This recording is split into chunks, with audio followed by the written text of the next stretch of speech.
ወደኛ የሚመጡት እንደዚሁ ምን ብለን እንስደባቸው ምን ብለን እናዋርዳቸው በሚል ነው። እኛ እንደምታዩት ለሚጠየቀው ጥያቄ የተረጋጋ መልስ እንሰጣለን። በተረጋጋ መንፈስ በቂ አመርቂ መልስ እንሰጣለን።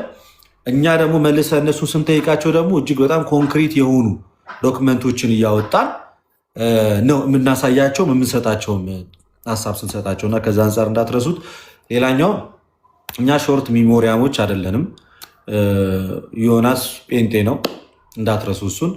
ጴንጤ በነበረበት ሰዓት ላይ ጴንጤ ከመሆኑ በፊት ቤተክርስቲያናችንን እንዴት አድርጎ ሲናገር ሲሳደብ ምናምን እንደነበረ መቼም አንረሳውም። የማሽቃበጥ ስራ ሳይሆን እየሰራን ያለ ነው። ቦታው ላይ ግን ያስፈልግ ነበረ የሆነ ሰው ገብቶ መናገር ስለነበረበት ነው እንጂ እኔ መቼም ቢሆን ወደ ፕሮቴስታንት ሲሄድ ኦርቶዶክስ እንዴት እንደተናገረ እንዴት እንዳሸማቀቀ ምናምና የምረሳው ጉዳይ የለም። ለመጨረሻ ጊዜ እኔ ከእሱ ጋር ያደረግኩትን ውይይት አልረሳም። ግን ቤተክርስቲያኔ ስሟ በተነሳበት ሰዓት ላይ እና ሚስ ኢንተርፕሬት ልትደረግ ባሰበችበት ሰዓት ላይ ገብቼ መልስ እሰጣለሁ። መልስ እሰጥ ግን እያሽቃበጥኩኝ ምናምን እያልኩኝ ሳይሆን መልስ መስጠት ያለብኝ እሰጣለሁ። እኛ ዮናስ ጋም ሆነ ሌላ ሰው ጋም ሆነ የኦዲየንስ ችግር የለብንም። በየትኛውም ሰዓት ገብተን እናስተምራለን። ማንም መጣ ማንም ሄደን አብረን የምናጨበጭበው ነገር የለም። ይህን ነገር እንዳትረሱት። ያለፈ ነገር ረስተን አሁን እንደ አዲስ ሆይ ሆይ እያልን እንዳልሆነ ግልጽ ሊሆንላችሁ ይገባል። ይህን ነገር እኔ አስረግጬ መናገር እፈልጋለሁ። ኦኬ፣ ያለፈውን ነገር ረስተን ድጋሚ አሁን እንትን አንልም። እሱ መብቱ ነው፣ እንደፈለገ መሆን ይችላል። ነገ ሙስሊም መሆን ይችላል፣ ነገ ኤቲስት መሆን ይችላል፣ ነገ ምንም መሆን ይችላል። እንደ ማንኛውም አይነት የቲክቶክ ላይቭ ፕላትፎርም ስለ ኦርቶዶክስ ሲነሳ ስለ ኦርቶዶክስ ለመመለስ እንጂ ዮናስ ሙሉነን ወደ ኦርቶዶክስ ለማምጣት የተደረገ ትግል አድርጋችሁ ልታስቡት አይገባም። እና ደግሞ ሁሉን ረስተን ዛሬ ጴንጤዎቹ ላይ ገልበጥ ብሎ እነሱን እየተናገራቸው ስለሆነ በርታልን አንተ የተወደድክ የማርያም ወዳጅ ልንለው አንችልም። መቼም አንረሳውም ያለፈውን ጊዜ። እሱ ነገር እንዳይረሳ የቀረ ይቀራል። ኦኬ፣ እየቀረ ይቀራታል እንጂ እሱን አንረሳውም። እዮባ እንኳን ደህና መጣ፣ ባሮኬ እንኳን ደህና መጣ፣ ደምረው እንኳን ደህና መጣ፣ እኔ ስንድሮስ፣ መምህር በረከት አዝመራ፣ ሁላችሁም እንኳን ደህና መጣችሁ። ድምፃችሁን አሰሙ።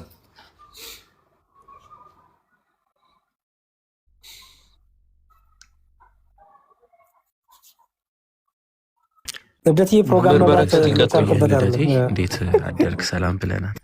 እዮቤ ከኔ እኩል ነው የሚከፍተው። አይተዋላ መዝሙር ያሬድ ምራ ፕሮግራም የኔ ሲምሮስ ቀጥል። ሰላም ብለን ስለጀመርክ እሺ። ያሬድዬ መዝሙረ ያሬድ ወንድም አለም፣ ዘማርያም፣ ባሮኬ፣ መምህር በረከት፣ ደምረው፣ ኢዮቤ እንኳን ሰላም ቆያችሁ። ልደትም እንኳን ደህና ቆየህን። ከስር ያላችሁ ቤተሰቦቻችንም እንኳን ሰላም ቆያችሁ። እሺ፣ እግዚአብሔር ይመስገን። እኔም ስለሰማው ድምፅ እንደሱ ብሎኛል። መምህር በረከት ይቅር ይበሉን። ታላቅ ወንድም መምህር ሰው ያሉ እኛ ቀደምን። ሰላም በሉን። ሰላም ሰላም ብያለሁ ሁላችሁንም። ልደት በጣም ጥሩ ውይይት ነበረ። በጣም ደስ የሚል ሁኔታ ነው የተመለከትነው። እኔ አንድ ጉዳይ ለማሳየት ነው የገባሁት። ይሄ የኢትዮጵያ ኦርቶዶክስ ተዋሕዶ ቤተክርስቲያን ታሪክ አቡነ ጎርጎርዮስ የጻፉት መጽሐፍ ላይ ገጽ 72 ላይ የቦሩ ሜዳ ጉባኤ ክርክርን ያሳያል። እና እዚያ ጉባኤ ላይ ይቅርታ አንዴ ልደትዬ ልመለስ፣ አንድ ደቂቃ በኋላ እመለሳለሁ። ችግር የለውም። እሺ ባሩኬ ሰላም። እሺ እንዴት አላችሁልኝ? ከእግዚአብሔር ከአባታችን ከጌታችንም ከኢየሱስ ክርስቶስ ጸጋና ሰላም ከሁላችንም ጋር ይሁን። ዲያቆን ያሬዶ፣ ዲያቆን ቴዲ፣ አዳምሻ፣ ደሜ፣ ኢዮባ፣ ተሙ፣ መምህር በረከት እንዲሁም ልደትሻ ሁላችሁም ሰላም ብያለሁ። ከታች ያላችሁ እህቶች ወንድሞችም ሁላችሁም ሰላም ይድረሳችሁ። ሰላማችሁ ይድረሰኝ። አሜን። ብሩክዬ እኔም ድምፅን ስለሰማው ደስ ብሎኛል። ኢዮባ ቀጥል፣ ሰላም ብለን። ሰላም እንዴት አላችሁ? ሰላም ክርስቶስ ይብዛላችሁ። ሁላችሁንም ቃልዎት ያሰማለን። እሺ ኢዮባዬ ሰላም ብያለሁ። አንተንም ድምፅን ስለሰማው ደስ ብሎኛል። ደሜ ሰላም በለን።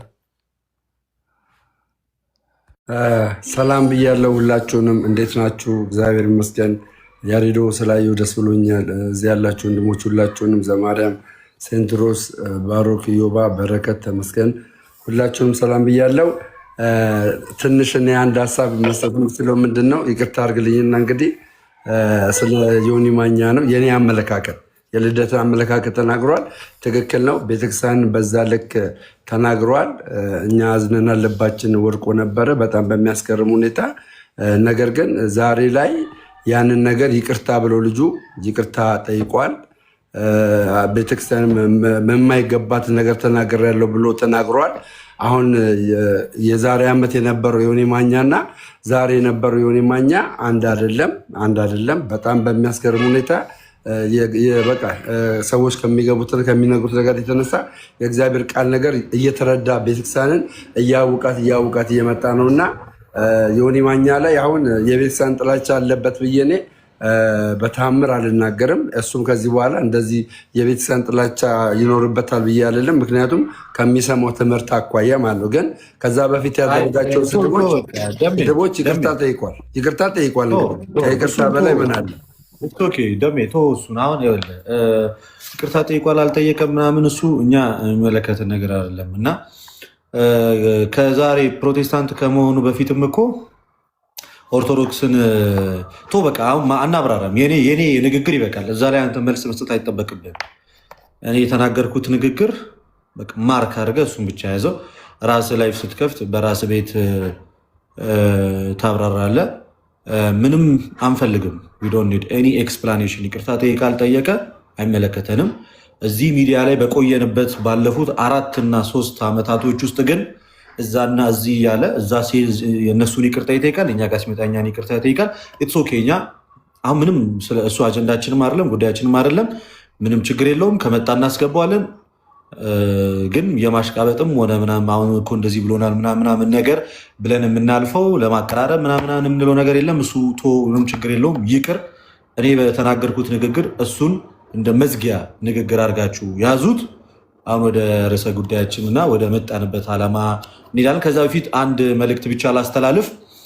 ነገ እንግዲህ ወደዚህ ዓለም ከተቀላቀልኩ የሆነ ዓመት የሆነኝ ቀን ነው እና 600 ሺህ ተከታይ ልገባ 500 ሰው ብቻ ነው የቀረኝ። ስለዚህ ነገ ልደቴን ሳከብር 600 ሺህ ሰው ገብቼ እንዳከብር የልደት ስጦታችሁ እንዲሆን ፎሎ ያደረጋችሁ ሰዎች ፎሎ አድርጉኝ። በእመቤታችን በድንግል ማርያም ቀን የተወለድኩበት ቀን ስለሆነ ፎሎ አድርጉኝ። 600 ሺህ ልግባና ከዛ ልደቴን አከብራለሁ። ነገ የተወለድኩበት ቀን ነው ለማለት ነው። ቀጥሉ መምህር።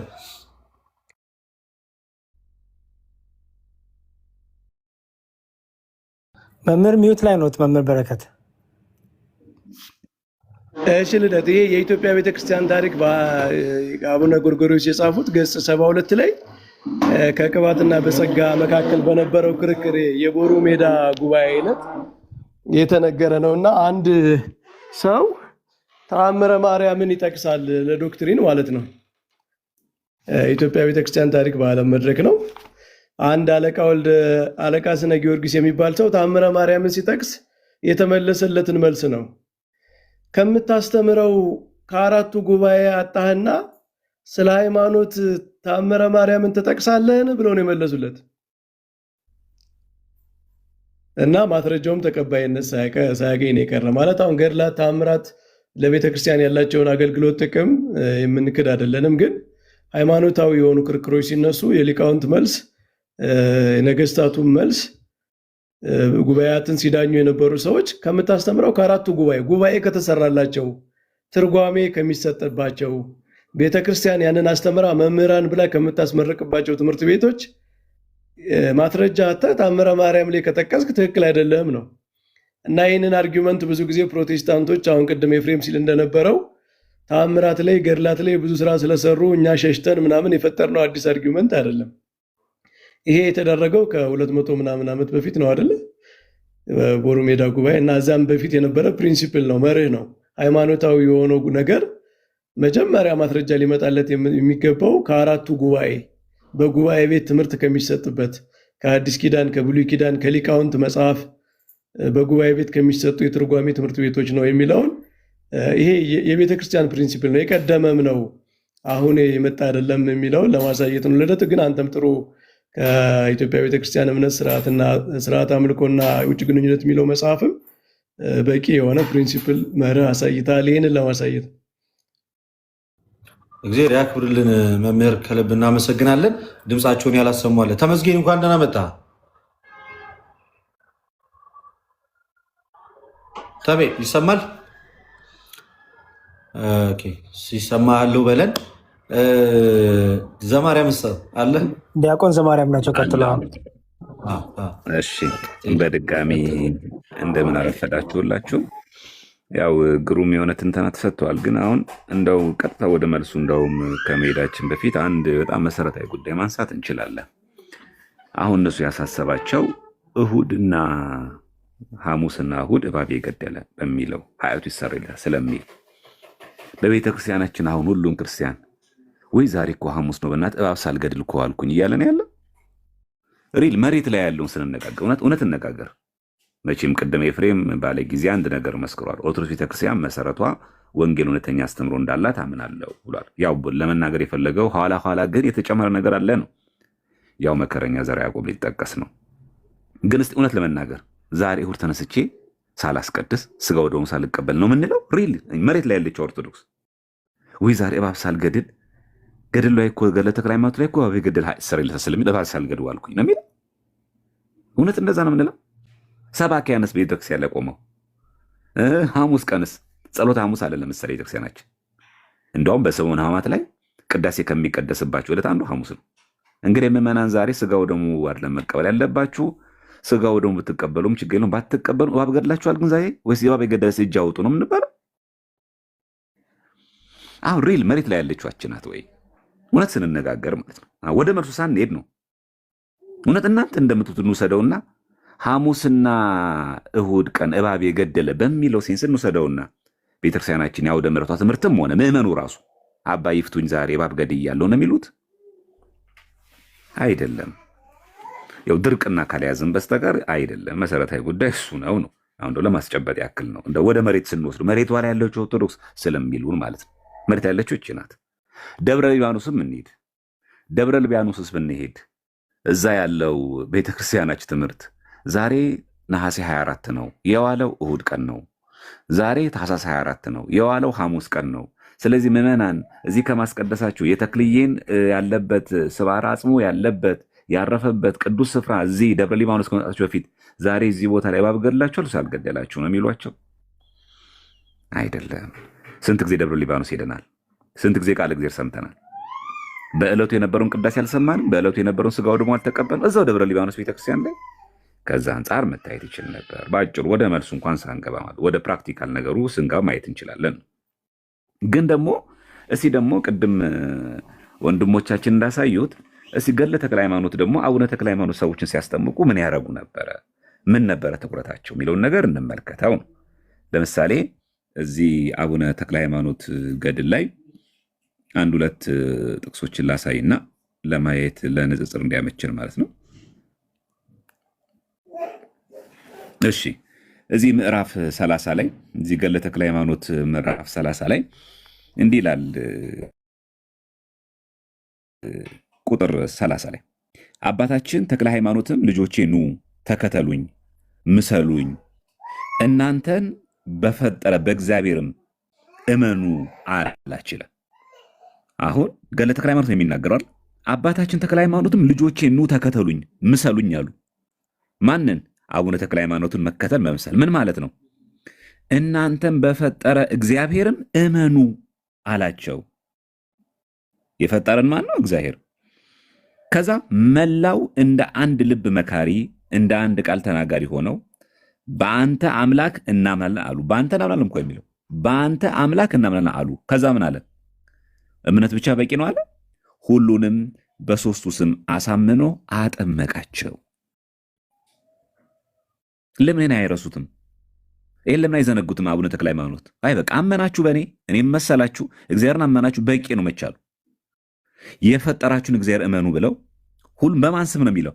በሶስቱ ስም አሳምኖ አጠመቃቸው ይላል። ይሄ ገድለ ተክለ ሃይማኖት ነው። ይሄን ለምን ረሱት ነው?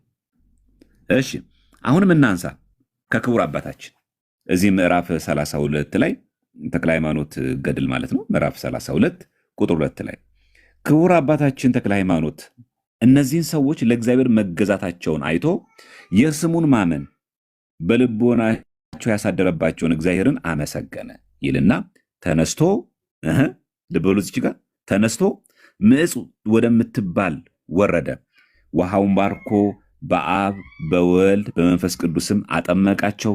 በዚያች ቀን 603,049 ሰዎች ተጠመቁ ይላል።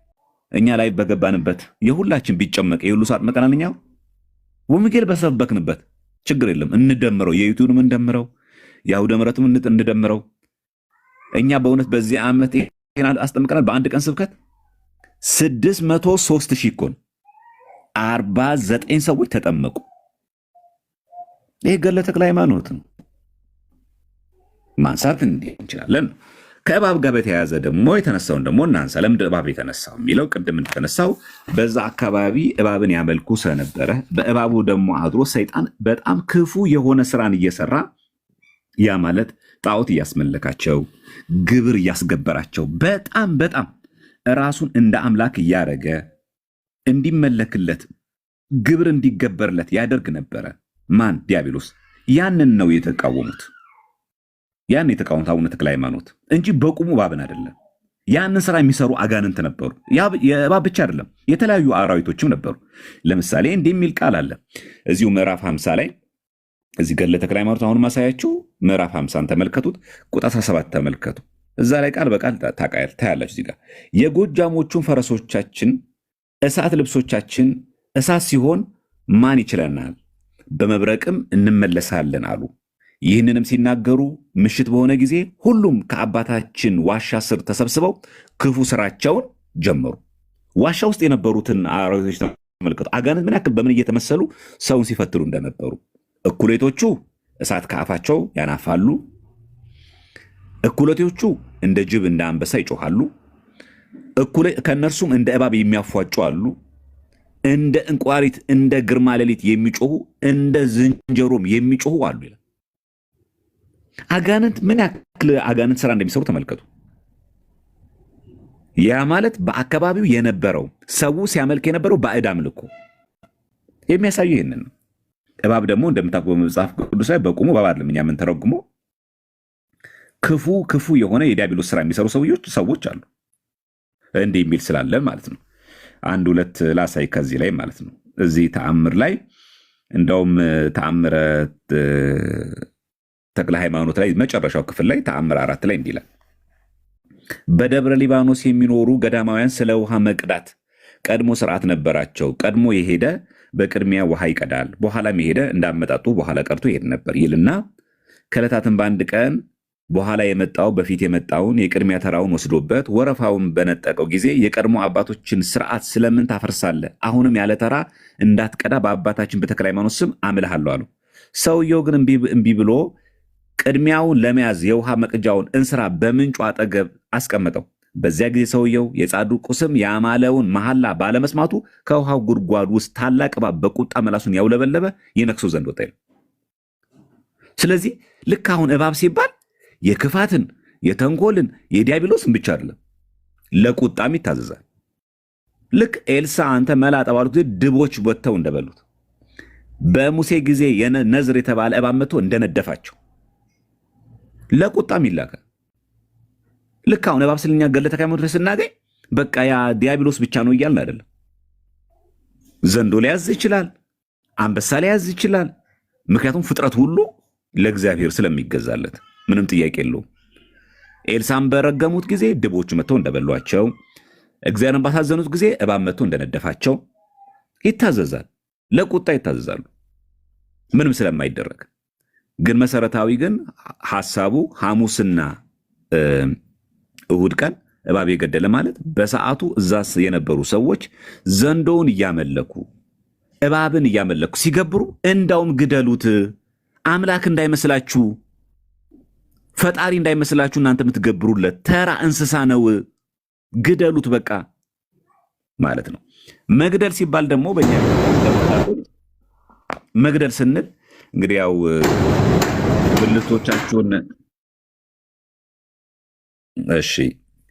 ብልቶቻችሁን ግደሉ ሲል ሐዋርያው መቼስ ያው ሰይፍ አምጥታችሁ ቆረጡ እያልን አይደለም አይደል? በጾም በጸሎት ራሳችሁን አስገዙ ማለት ነው። እንጂ በቁሙ እባብ ስንል እኛ እባብ ስንል በቁሙ እባብ እየወሰድን አይደለም። ይሄንን ቀለል ያለ ምሳሌ ለመውሰድ ያክል ብዙ ጊዜ ምላሽ ሰተንበታል። እንዲህ የሚል ቃል አለ በዚህ መጽሐፍ ቅዱሳችን ላይ ታላቅ ምልክት በሰማይ ታየ፣ ፀሐይን ተጎናጽፋ ጨረቃ በእግሮቿ በታች ላይ ያላት በራሷ ላይ የ12 ከዋክብት አክሊል የሆነላት አንዲት ሴት ነበረች። በእመቤታችን ካወራ በኋላ እንደዚህ የሚል ቃል እዚች ጋር ነው የምፈልጋት። እንዲህ ይላል፣ ሌላም ምልክት በሰማይ ታየ፣ እነሆ ታላቅ ቀይ ዘንዶ 7 ራሶችና 10 ቀንዶች ነበሩት። አሁን ይህ ዘንዶ ኮብራውን ነው አይደለም። እውነት ቤተክርስቲያናችን አውደ ምሕረት እባካችሁን ዛሬ ኮብራ እባብ ይገድ አሁን ናሽናል ጂኦግራፊ ላይ የምናየውን እባብ እየነገረን ነው አይደለም። ይሄ ሁላችን እናውቀዋለን። እሺ ሚካኤልና ዘንዶ ተዋጉ ሲልስ ቁጥር 7 ላይ ሚካኤል የተዋጋው ናሽናል ጂኦግራፊ ላይ ከምናየው እባብ ጋር ነው የተዋጋው። እንደዛ ነው ይሄ ቤተክርስቲያናችን ትምህርት። ኢቨን ፕሮቴስታንቶች እንደዛ ይተረጉሙታል አይተረጉሙትም። ስለዚህ ሚካኤልና ዘንዶ ተዋጉ ሲባል በቁሙ ያው እንደምናውቀው ዘንዶ ማለት አይደለም። እሺ ወደ ደግሞ በጣም ግልጽ የሚያደርግልን ደግሞ እንምጣ። ወደ መዝሙረ ዳዊት ላይ ደግሞ መጽሐፍ ቅዱሳዊ ሲሆን ሁሉ ነገር መልካም ስለሆነ መዝሙረ ዳዊት ላይ ደግሞ እንምጣ። መዝሙረ ዳዊት መዝሙር 73 እንደዚህ የሚል ቃል እናገኛለን። መዝሙረ ዳዊት መዝሙር 73 ላይ መዝሙር 73 በቅንፍ 74 ቁጥር 14 ላይ እንደዚህ ይላል፣ አንተም የዘንዶን ራሶች ቀጠቀጥክ፣ ለኢትዮጵያ ሰዎችም ምግባቸውን ሰጣቸው ይላል። አሁን እግዚአብሔር አምላክ ዘንዶ የተባለው ዲያብሎስን መቀጥቀጡ ለማሳየት እንጂ ይሄ ኮብራ እባብን ነው። እሺ እዚሁ ላይ ደግሞ መዝሙረ ዳዊት ላይ አሁንም መዝሙር 90 ስንመለከት እንዲህ የሚል ቃል እናገኛለን። መዝሙር 90 ቁጥር 13 ላይ መዝሙረ ዳዊት መዝሙር 90 ቁጥር 13 እንደዚህ ይላል፣ በተኩላና በእባብ ላይ ትጫማለህ፣ አንበሳውና ዘንዶውን ትረግጣለህ ይላል። በሉ እንግዲያውስ ገድለ ተክለ ሃይማኖትን በቁም የምትወስዱ የፕሮቴስታንት ወገኖቻችን እስቲ ሄዳችሁ እባብን ተጫሙት። እስቲ ሄዳችሁ እስቲ ተኩላውን ንኩት። እስቲ ሄዱና አሁን በተኩላና በእባብ ላይ ትጫማለህ፣ አንበሳውን ዘንዶውን ትረግጣለህ ይላል። ምን ማለት ነው?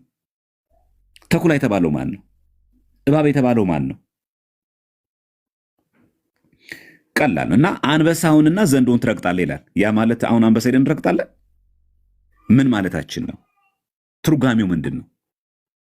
መጽሐፍ ቅዱስ የሚናገር ይሄንን አሁን ስለ እንስሳት እያወራ አይደለም። አሁን መጽሐፍ ቅዱስ ይሄው ተመልከቱ፣ በተኩላና በእባብ ትጫማለህ ይላል፣ አንበሳውን ዘንዶውን ትረግጣለህ። ስለዚህ እንዲመርገጥ አለብን ማለት አይደለም። ስለዚህ በአጭር ቃል እባብ ዘንዶ ብሎ የሚገልጸው ዲያብሎስን ነው፣ ሰይጣንን። ስለዚህ ሐሙስና እሁድ ቀን ግደሉት ማለት በጾም በጸሎት ግደሉት። ከዛስ ስጋው ደግሞ ተቀበሉ። ሐሙስ እንደምታውቁት ጸሎተ ሐሙስ ናት። እሁድ ቤተክርስቲያናችን ተገኝተን አስቀድሰን በጌታ ቀን ማለት ነው ስጋው ደግሞ የምንቀበልባት ዕለት ናት እንጂ ደብረ ሊባኖስ ብንሄድም እንኳን ምዕመናን ዛሬ ሐሙስ ነው፣ እባብ ያልገደለ ሰው አለ እንዴ? ኃጢአታችሁ እንዲሰራ የላችሁ ተብሎ እባብ እየገደለ በየጫካው ገጀራ ይዞ የሚዞር ክርስቲያን አለ? ለምን እውነት አንነጋገርም? መሬት ላይ ያለችው ኦርቶዶክስ ቸርች የትኛው የአቡነ ተክለ ሃይማኖት ደብር? ይሄው አለን እኮ አዲስ አበባ ላይ ተክለ ሃይማኖት ሰፈር። እስቲ አቡነ ተክለ ሃይማኖት ቤተክርስቲያን እኮ አለ። የደብሩ አስተዳዳሪ ናቸው ያሉት። የደብሩ ስብከት ወንጌል ነው። ሰንበቴ ስንማር ነው። ገጀራ ይዛችኋል ምዕመናን። ዛሬ እኮ ሐሙስ ነው። እባብ ሳትገሉ እንዴት ዋላችሁ? በሉ በየጫካው ፈልጉ። በሉ ወጣ በሉ ከአዲስ አበባ በየጫካ እየፈለጋችሁ እባብ ገድላችኋል። ዛሬ እሁድስ ኃጢአትህ እኮ እንዲሰራ ይል ነው ብላ ነው የሰበከችው ቤተክርስቲያን። የሌለ ነው ለማለት ነው። ሌላው ማብራሪያ በጣም ጥሩ ነው። ለቅድሙ ደግሞ በደንብ እንትን አትበሉ። ያው ቅድም ልደተ ቃል ያው ለተፈጠረው ነገር ብዙም ተገቢ አይደለም። ያው መሰደባችን ምናምን የተገባ ነው። ባይሆን ጠቅላይ ቤተ ክህነት ዘመድ ያላችሁ ሰዎች ካላችሁ አናግሩኝና ደብዳቤ ላጽፍ።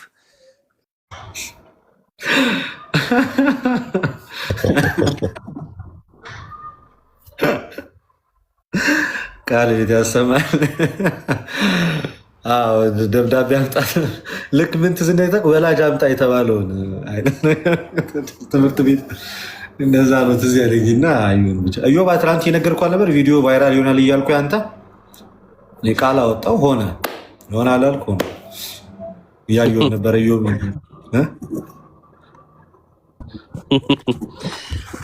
ችንም ያዝና ደግሞ ተንብይብና። አይ ትንቢቱን እንኳን ለአንተ ትቼዋለሁ። እሺ ማን ያልተናገረው? የኔ ስንድሮስ በየአገባባችሁ ከሆነ አይ ቲንክ ባሮክ እና ከአዳማን የሚቀርበው ከሁለታችሁ ልደት አሁን ቀጥሎ እነ ባሩኬም እነ ኢዮባም አሁን ገድሉ ላይ በደንብ ስለተኬደበት በተለይ ተነስቶ ያኛው ላይ የነበረው ርዕስ ላይ የፕሮቴስታንት ብቻ ላይ ያለው ያስተምሮ ልዩነት ያሉትን ነገሮች ሜንሽን እያደረጉ ቢያነሱ አሪፍ ነው ብዬ አስባለሁ። የሚገባም ካለ እያስገባን ብናወያይሳ ኢዮቤም ይቅደም ልደትዬ፣ እሱ ታላቃችን ስለሆነ ጋሼ ይቅደሙ።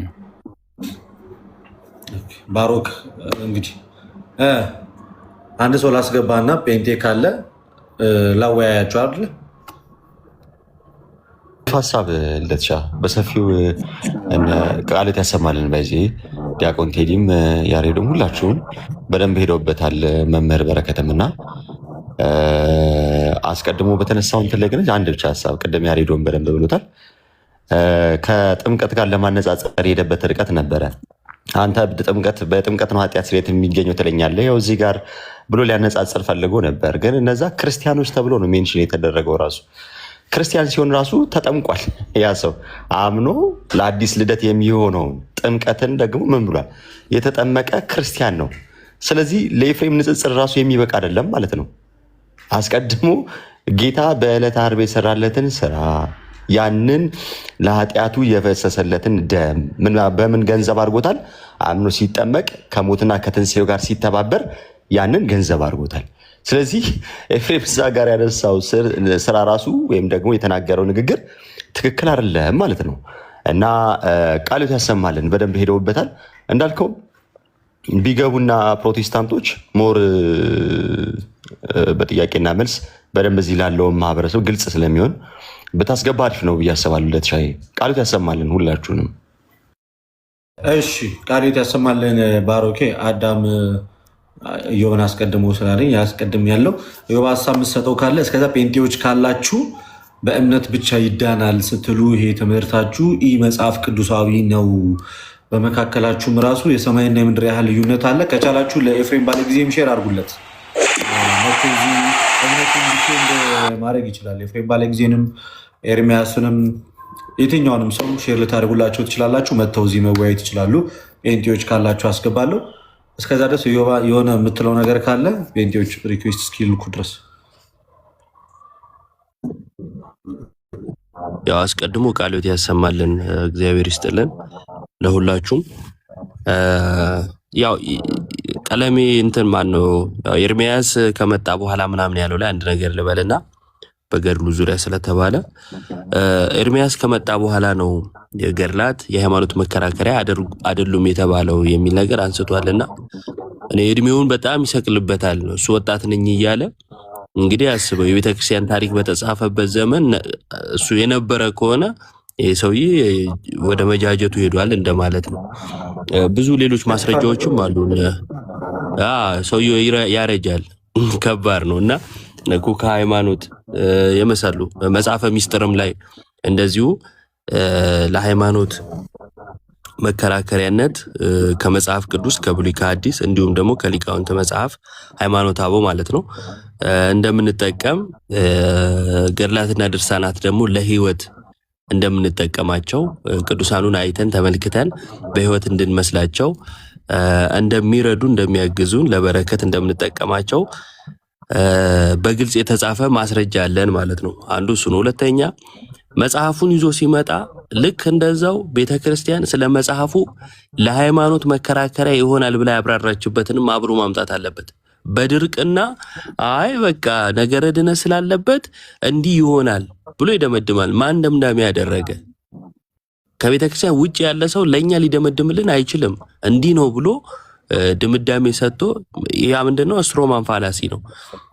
መግፋት የሚችለው ነገር ስለሌለ መግፋት የሚችለው የመሰለው ነገር ላይ እዛች ላይ እንትን ይልና የራሱን አርጊውመንት ገንብቶ ከዛን ምላሽ ለመስጠት ይሞክራል ማለት ነውና ይሄ ትክክል አይደለም። ባለቤቱም አረታው ሲለው በቃ በድርቅና ነበር ይሄ አይኔን ግንባር ያድርገው አይነት አኬር ነበር ሲሄድ የነበረው። ያው ሰው እንዳቅሙ ነው።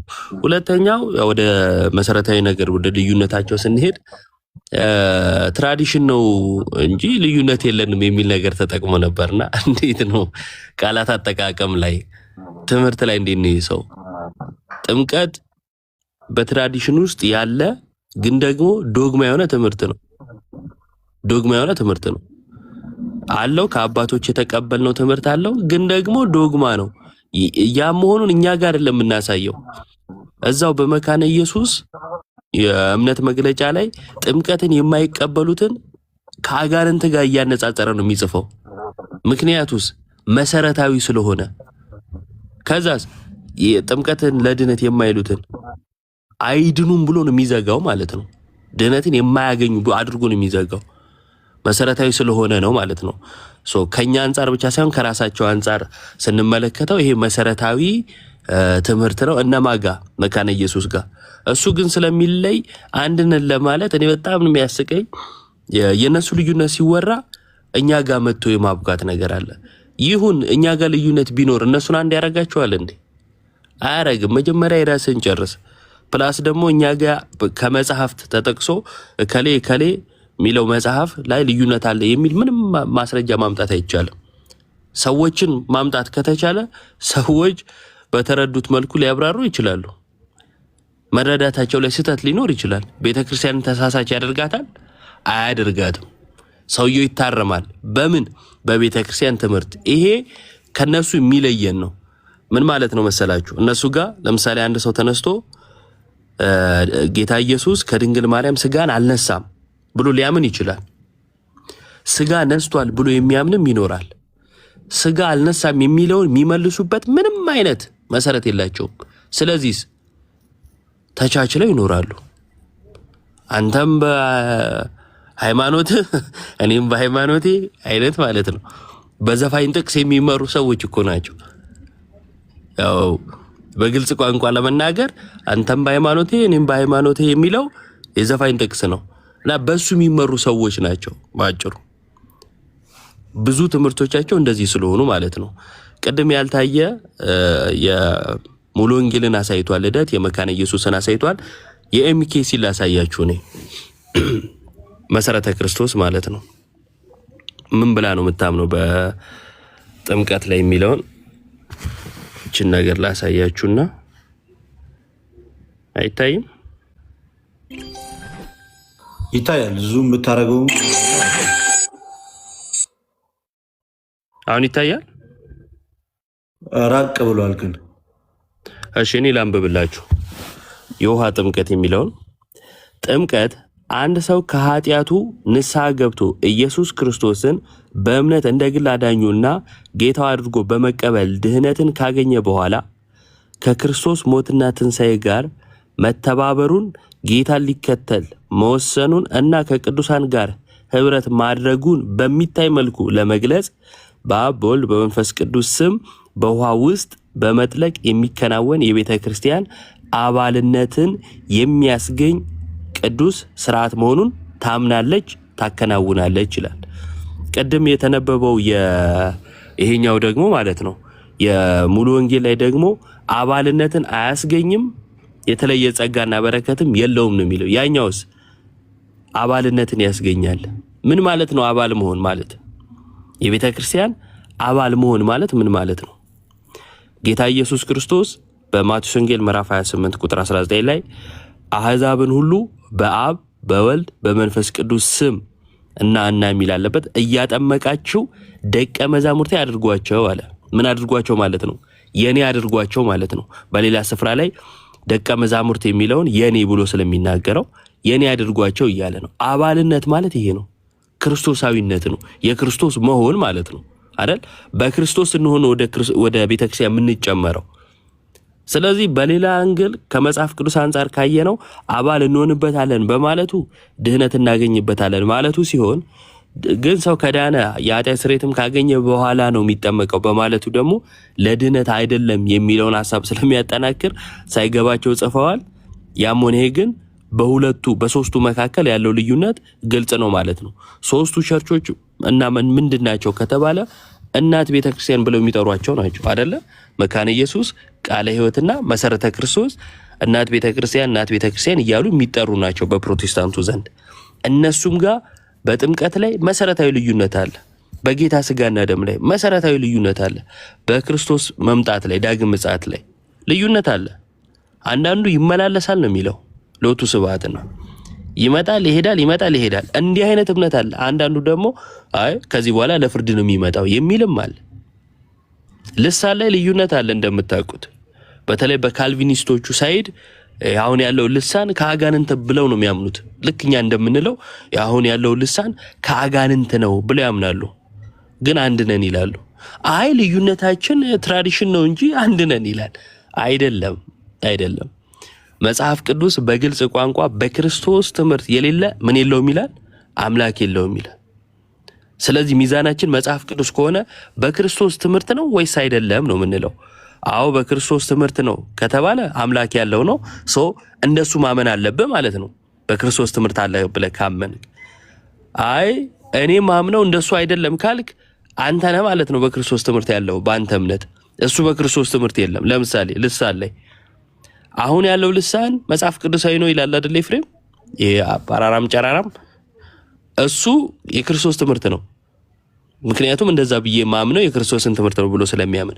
አሁን ልሳን ያለው ከአጋንንት ነው የሚሉትስ በክርስቶስ ትምህርት አይደሉም እያለን ነው ማለት ነው በተዘዋዋሪ። ስለዚህ አምላክ የላቸውም ዳዊት ፋሲልን ጨምሮ ማለት ነው ካልቪኒስቶቹ። በጥምቀት ላይ ጥምቀት ለድህነት አይደለም የሚለው የክርስቶስ ትምህርት ከሆነ ለድህነት ነው የሚለው የክርስቶስ ትምህርት አይደለም ማለት ነው የሚለው የክርስቶስ ትምህርት ከሆነ አይደለም የሚለው የክርስቶስ ትምህርት አይደለም። ስለዚህ አምላክ የላቸውም ወይ መካነ ኢየሱስ ወይ ፔንቴኮስታሉ እነ ኤፍሬም ማለት ነው። በጌታ ስጋና ደም ላይ እንደዚሁ ልዩነታቸውን ስናነሳ ዶግማ የሆነ መሰረታዊ የሆነ ፕላስ ራሳቸው ያብራሩትን ነው ከራሳችን አይደለም። እንዲህ ሊሆን ይችላል የሚል የራሳችን ማብራሪያ ሰተን አይደለም። እነሱ እኮ ገድላትን እንዲህ ሊሆን ይችላል ብለው የራሳቸውን ማብራሪያ ሰተው ነው የሚተረጉሙት አይደል? እኛ ይሄው የጻፉትን የእምነት መግለጫቸውን እምነቴ ነው ተረዱልኝ ያሉትን የተረዳንላቸው እሱ ላይ ልዩነታቸውን አሳየናቸው። መጨረሻው ምን ሆነ? በመንግስት ደረጃ እንደው ሰብሰብ በሉ ለቁጥርም ቸገራችሁን ተብለው ተሰበሰቡ ነው። በሃይማኖት አይደለም። እግዚአብሔር ይስጥልኝ። አሚን። እግዚአብሔር ይስጥልን። በጣም እናመሰግናለን። ቃሌት ያሰማልን። ናቲሻ እንኳን ደህና መጣ። ናቲ ውይይቱ ላይም ሲከታተል ነበር። እውነቱን ለመናገር አዳም የምትጨምረው ሀሳብ አለ ወይስ ጴንጤዎችን እናስገባ አላችሁ? ፕሮቴስታንቶች ይህንን ቲም መግጠም የምትችሉ እውነት እንዲህ ሲሰበሰብ ትንሽ ያስፈራል።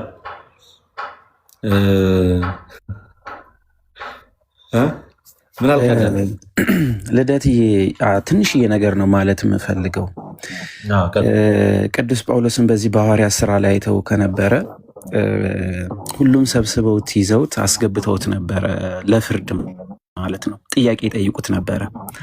በአንድ አዳራሽ ተሰብስበው የነበሩት ግን በሚያምኑት መሰረት ግን አንድ አይነት አልነበሩም። ሰዶቅያና ፈሪሳያኖች ነበሩ። ጌታችን ኢየሱስ ክርስቶስንም ሲያሳድዱ የነበሩት ግማሹ ሰዶቅያዊ ነው፣ ግማሹ ፈሪሳዊ ነው።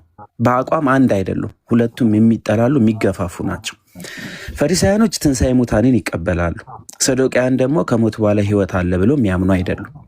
ነገር ግን ለሚፈልጉትና ማጥቃት የሚፈልጉትን አካል ለማጥቃት ግን በአንድነት ይቆሙ ነበረ። ስለዚህ ቅዱስ ጳውሎስ የተጠቀመውን ነገር ካስተዋልከው መጨረሻ ላይ እኔ ፈሪሳዊ ነኝ ብሎ ተናግሮ ነበረ። ስለዚህ ፈሪሳይና ሰዶቅያኖች ተበጣብጠው እሱ ላይ ሊፈርዱ የመጡት ጥለው ወጥተው ነበር።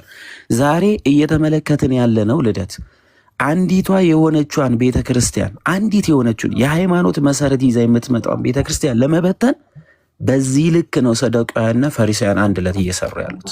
ልክ አሁን አንተ ቅድም እንዳሳየኸው ኢዮቤ እንዳሳየው የሆነች ቁንጽል የሆነች ነገር ነጥለው አውጥተው ሰዎችን ይሄ ምንድነው አይምሯቸውን በክሎ ሰዎች እንዳያስተውሉ አድርጎ ምናምን መበተን ዓላማው ይሄ ነው እንጂ ለክርስቶስ ቆሞ ከሆነ ጌታችን መድኃኒታችን ኢየሱስ ክርስቶስ ያስተማራቸውን ትምህርቶች ሲጠየቁ በአግባቡ ይመልሱ ነበር። የመጀመሪያው መች ጥምቀት ያድናል ብሎ አመነ። ግማሹ ያድናል ሲል ግማሹ አያድንም ይላል። ግማሹ ጥምቀት ለኃጢአት ስርየት ነው ሲል አይ ጥምቀት ለመታጠብ ብቻ ነው ስራ ለመፈጸም ነው ይላል። ግማሹ ለምን ተጠመቅክ ሲባል አይ እኔ የተጠመቅኩት እኮ ስርዓት ልፈጽም ነው። ባትጠመቅ ምን ትሆናለህ ሲባል አይ መጀመሪያም አላመንኩም ማለት ነው። አለማመንን ያጎደለው እምነት ነው ጥምቀት ነው ሲባል መመለስ ይፈራል። ስለዚህ እንደነዚህ አይነት የሆነን አቋም ይዞ እየመጣ ኦርቶዶክስ ተዋሕዶ ቤተክርስቲያንን ለመተቸት ዝቅ አድርጎ ለማሳየት እምነት አቋም እንደሌላት አድርጎ ለማሳየት ሲጥር ኦልሞስት ሁልጊዜም በጭንቅላት የሚመጣው ሰዶቃውያንና ፈሪሳውያን ናቸውና በጣም ጠንክረን መሰረታዊ ነገሮች ላይ መሄድ አለብን። እግዚአብሔር አምላክ ይስጥልኝ። መምህር ዘማርያም፣ መዝሙር ያሬድ፣ ኢዮቤ፣ ናቱ፣ ባሮኬ እግዚአብሔር አምላክ ይስጥልን። ልደትዬም እግዚአብሔር አምላክ ይጠብቅ። አሚን። አዳምሻ አሚን። እሺ ደስ የሚል ጊዜ ነበረን። ናትሻ ከባድ እንዴት ናችሁ? ፒስ ነው። ሁላችሁም ቃል ያሰማልን ብያለሁ። ልደትሻም ከቅድሙ ጀምሮ ላለው ከዚህም ቤት ላለው ለሁላችሁም እግዚአብሔር ያክብርልን። እንዴት ናችሁ? አለው ፈጣሪ ይመስገን። እኔ እንዳለ ተባለና አንደኛ መንገድ ላይ ነኝ፣ ሁለተኛ ነገር በደንብ ስለተባለ ይልቁንስ ግን ገብተው አሁን ላይ መሞገት የሚችሉ ከሆነ አሁን ኢንቫይት ብናደርጋቸው አሪፍ ነው ባይ ነኝ። አኮኒም እያልኩ ያለሁት እሱን ነው።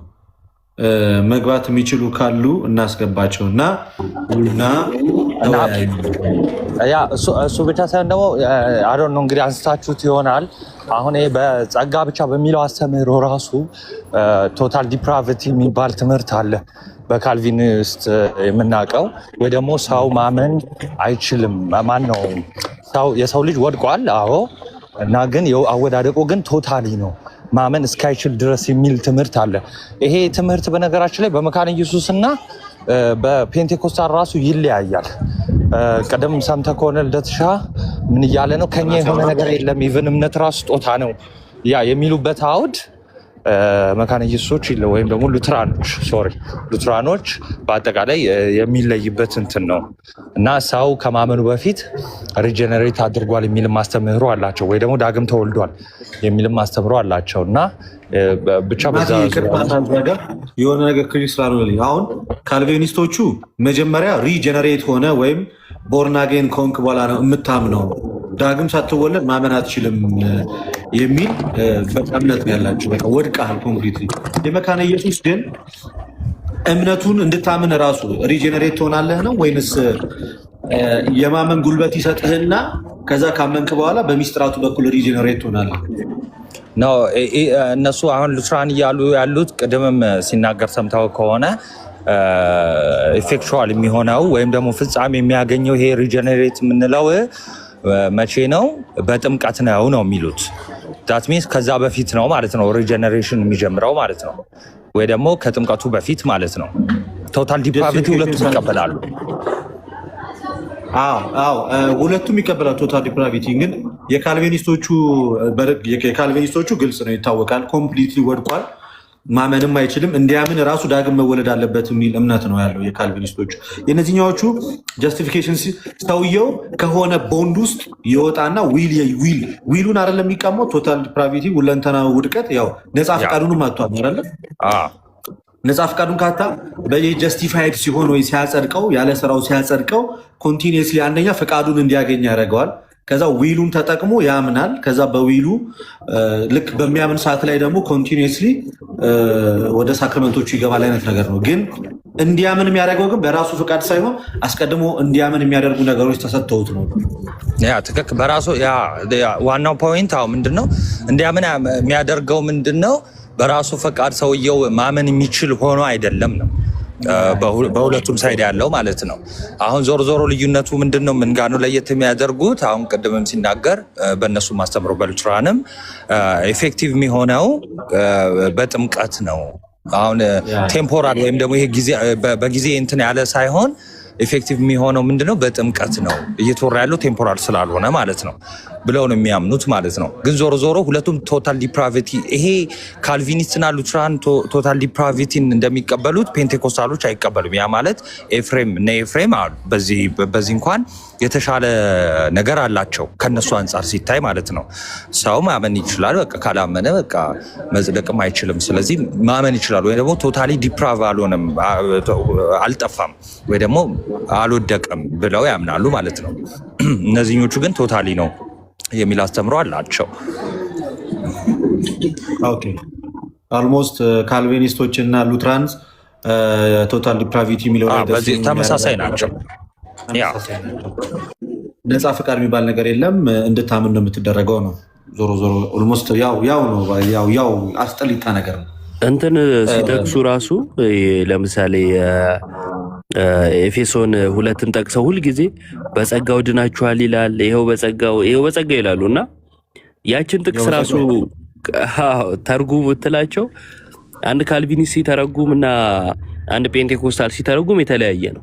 ካልቪኒስቱ ሲተረጉም ጸጋው በእምነት አድኗችኋል አይደል የሚለው ጸጋው ራሱ ከእምነት አስቀድሞ እንድታምን ተደርገ ምናምን ነው መጀመሪያ ማለት ነው እንጂ በራስ አምና አይደለም። ካልቪን ማነው ፔንቴኮስታሉ ሲተረጉም ግን ታምናለህ በራስ ከዛን ጸጋው በእምነት በኩል ያድናል የሚለው። በነዛ ግን እምነቱ የሚሰጥ ነው። አስቀድሞ ሞታል፣ ማመን አትችልም። ስለዚህ እንድታምን ያደርግሃል ነው። ኢሪዚስቲብል ግሬስ መቋቋም ማትችለው ጸጋ በግድ ይሰጣል። ፈቃደ ምናምን የለም። አስቀድሞ ደግሞ መወሰን አለብህ ለራስህ ማለት ለድህነት አስቀድሞ መወሰን አለብህ። በጣም የሚያስገርመኝ ደግሞ ደብልና ሲንግል ይላሉ ማለት ነው። ደብልና ሲንግሉ መጨረሻው አንድ ነው፣ ግን ለምን ከፋፍለው መከራቸው እንደማየው አላውቅም። እሱን እኮ ለማጥፋት እኮ ደብሉ ላይ ይቅርታ አቋረጥኩ። ሲኦል የሚገባውም ተመርጧል ምትለዋል ለማጥፋት ሉትራኖቹ ሲንግሏን ያምናሉ።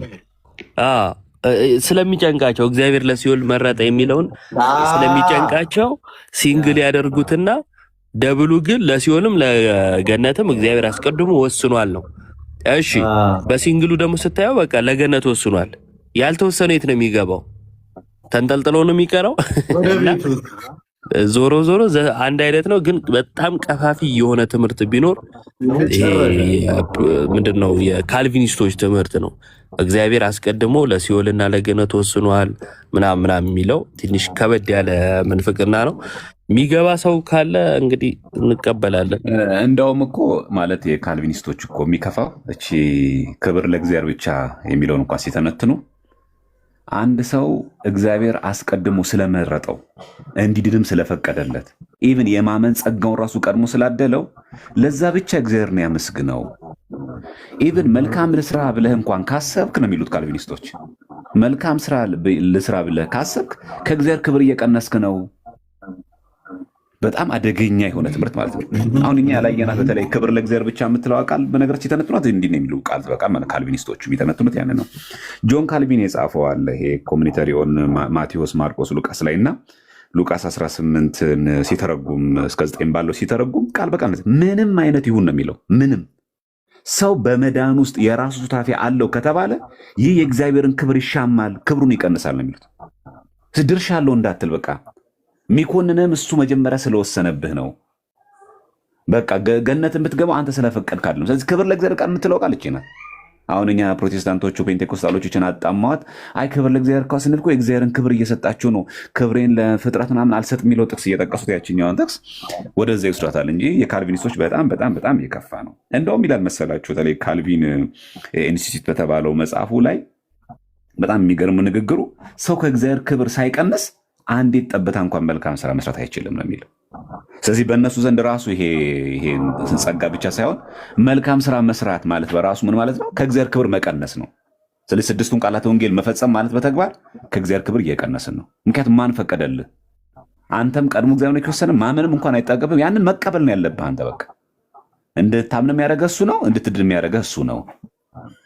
ስለዚህ ከዚህ ውጭ ለማድረግ አትችልም። በጣም ካልቪኒስቶች በጣም አደገኛ የሆነ እንትን ነው። እንደው ጸጋ ብቻ ላይ እንዳናተኩር ሶላ ግራሺያ የምትለውን ቃል ማን ግሎሪያ ብትለው ብናያትም ራሱ ቆንጆ ይመስለኛል ለማለት ፈልጌ ነው። ሁለተኛ ግን ኢዮብ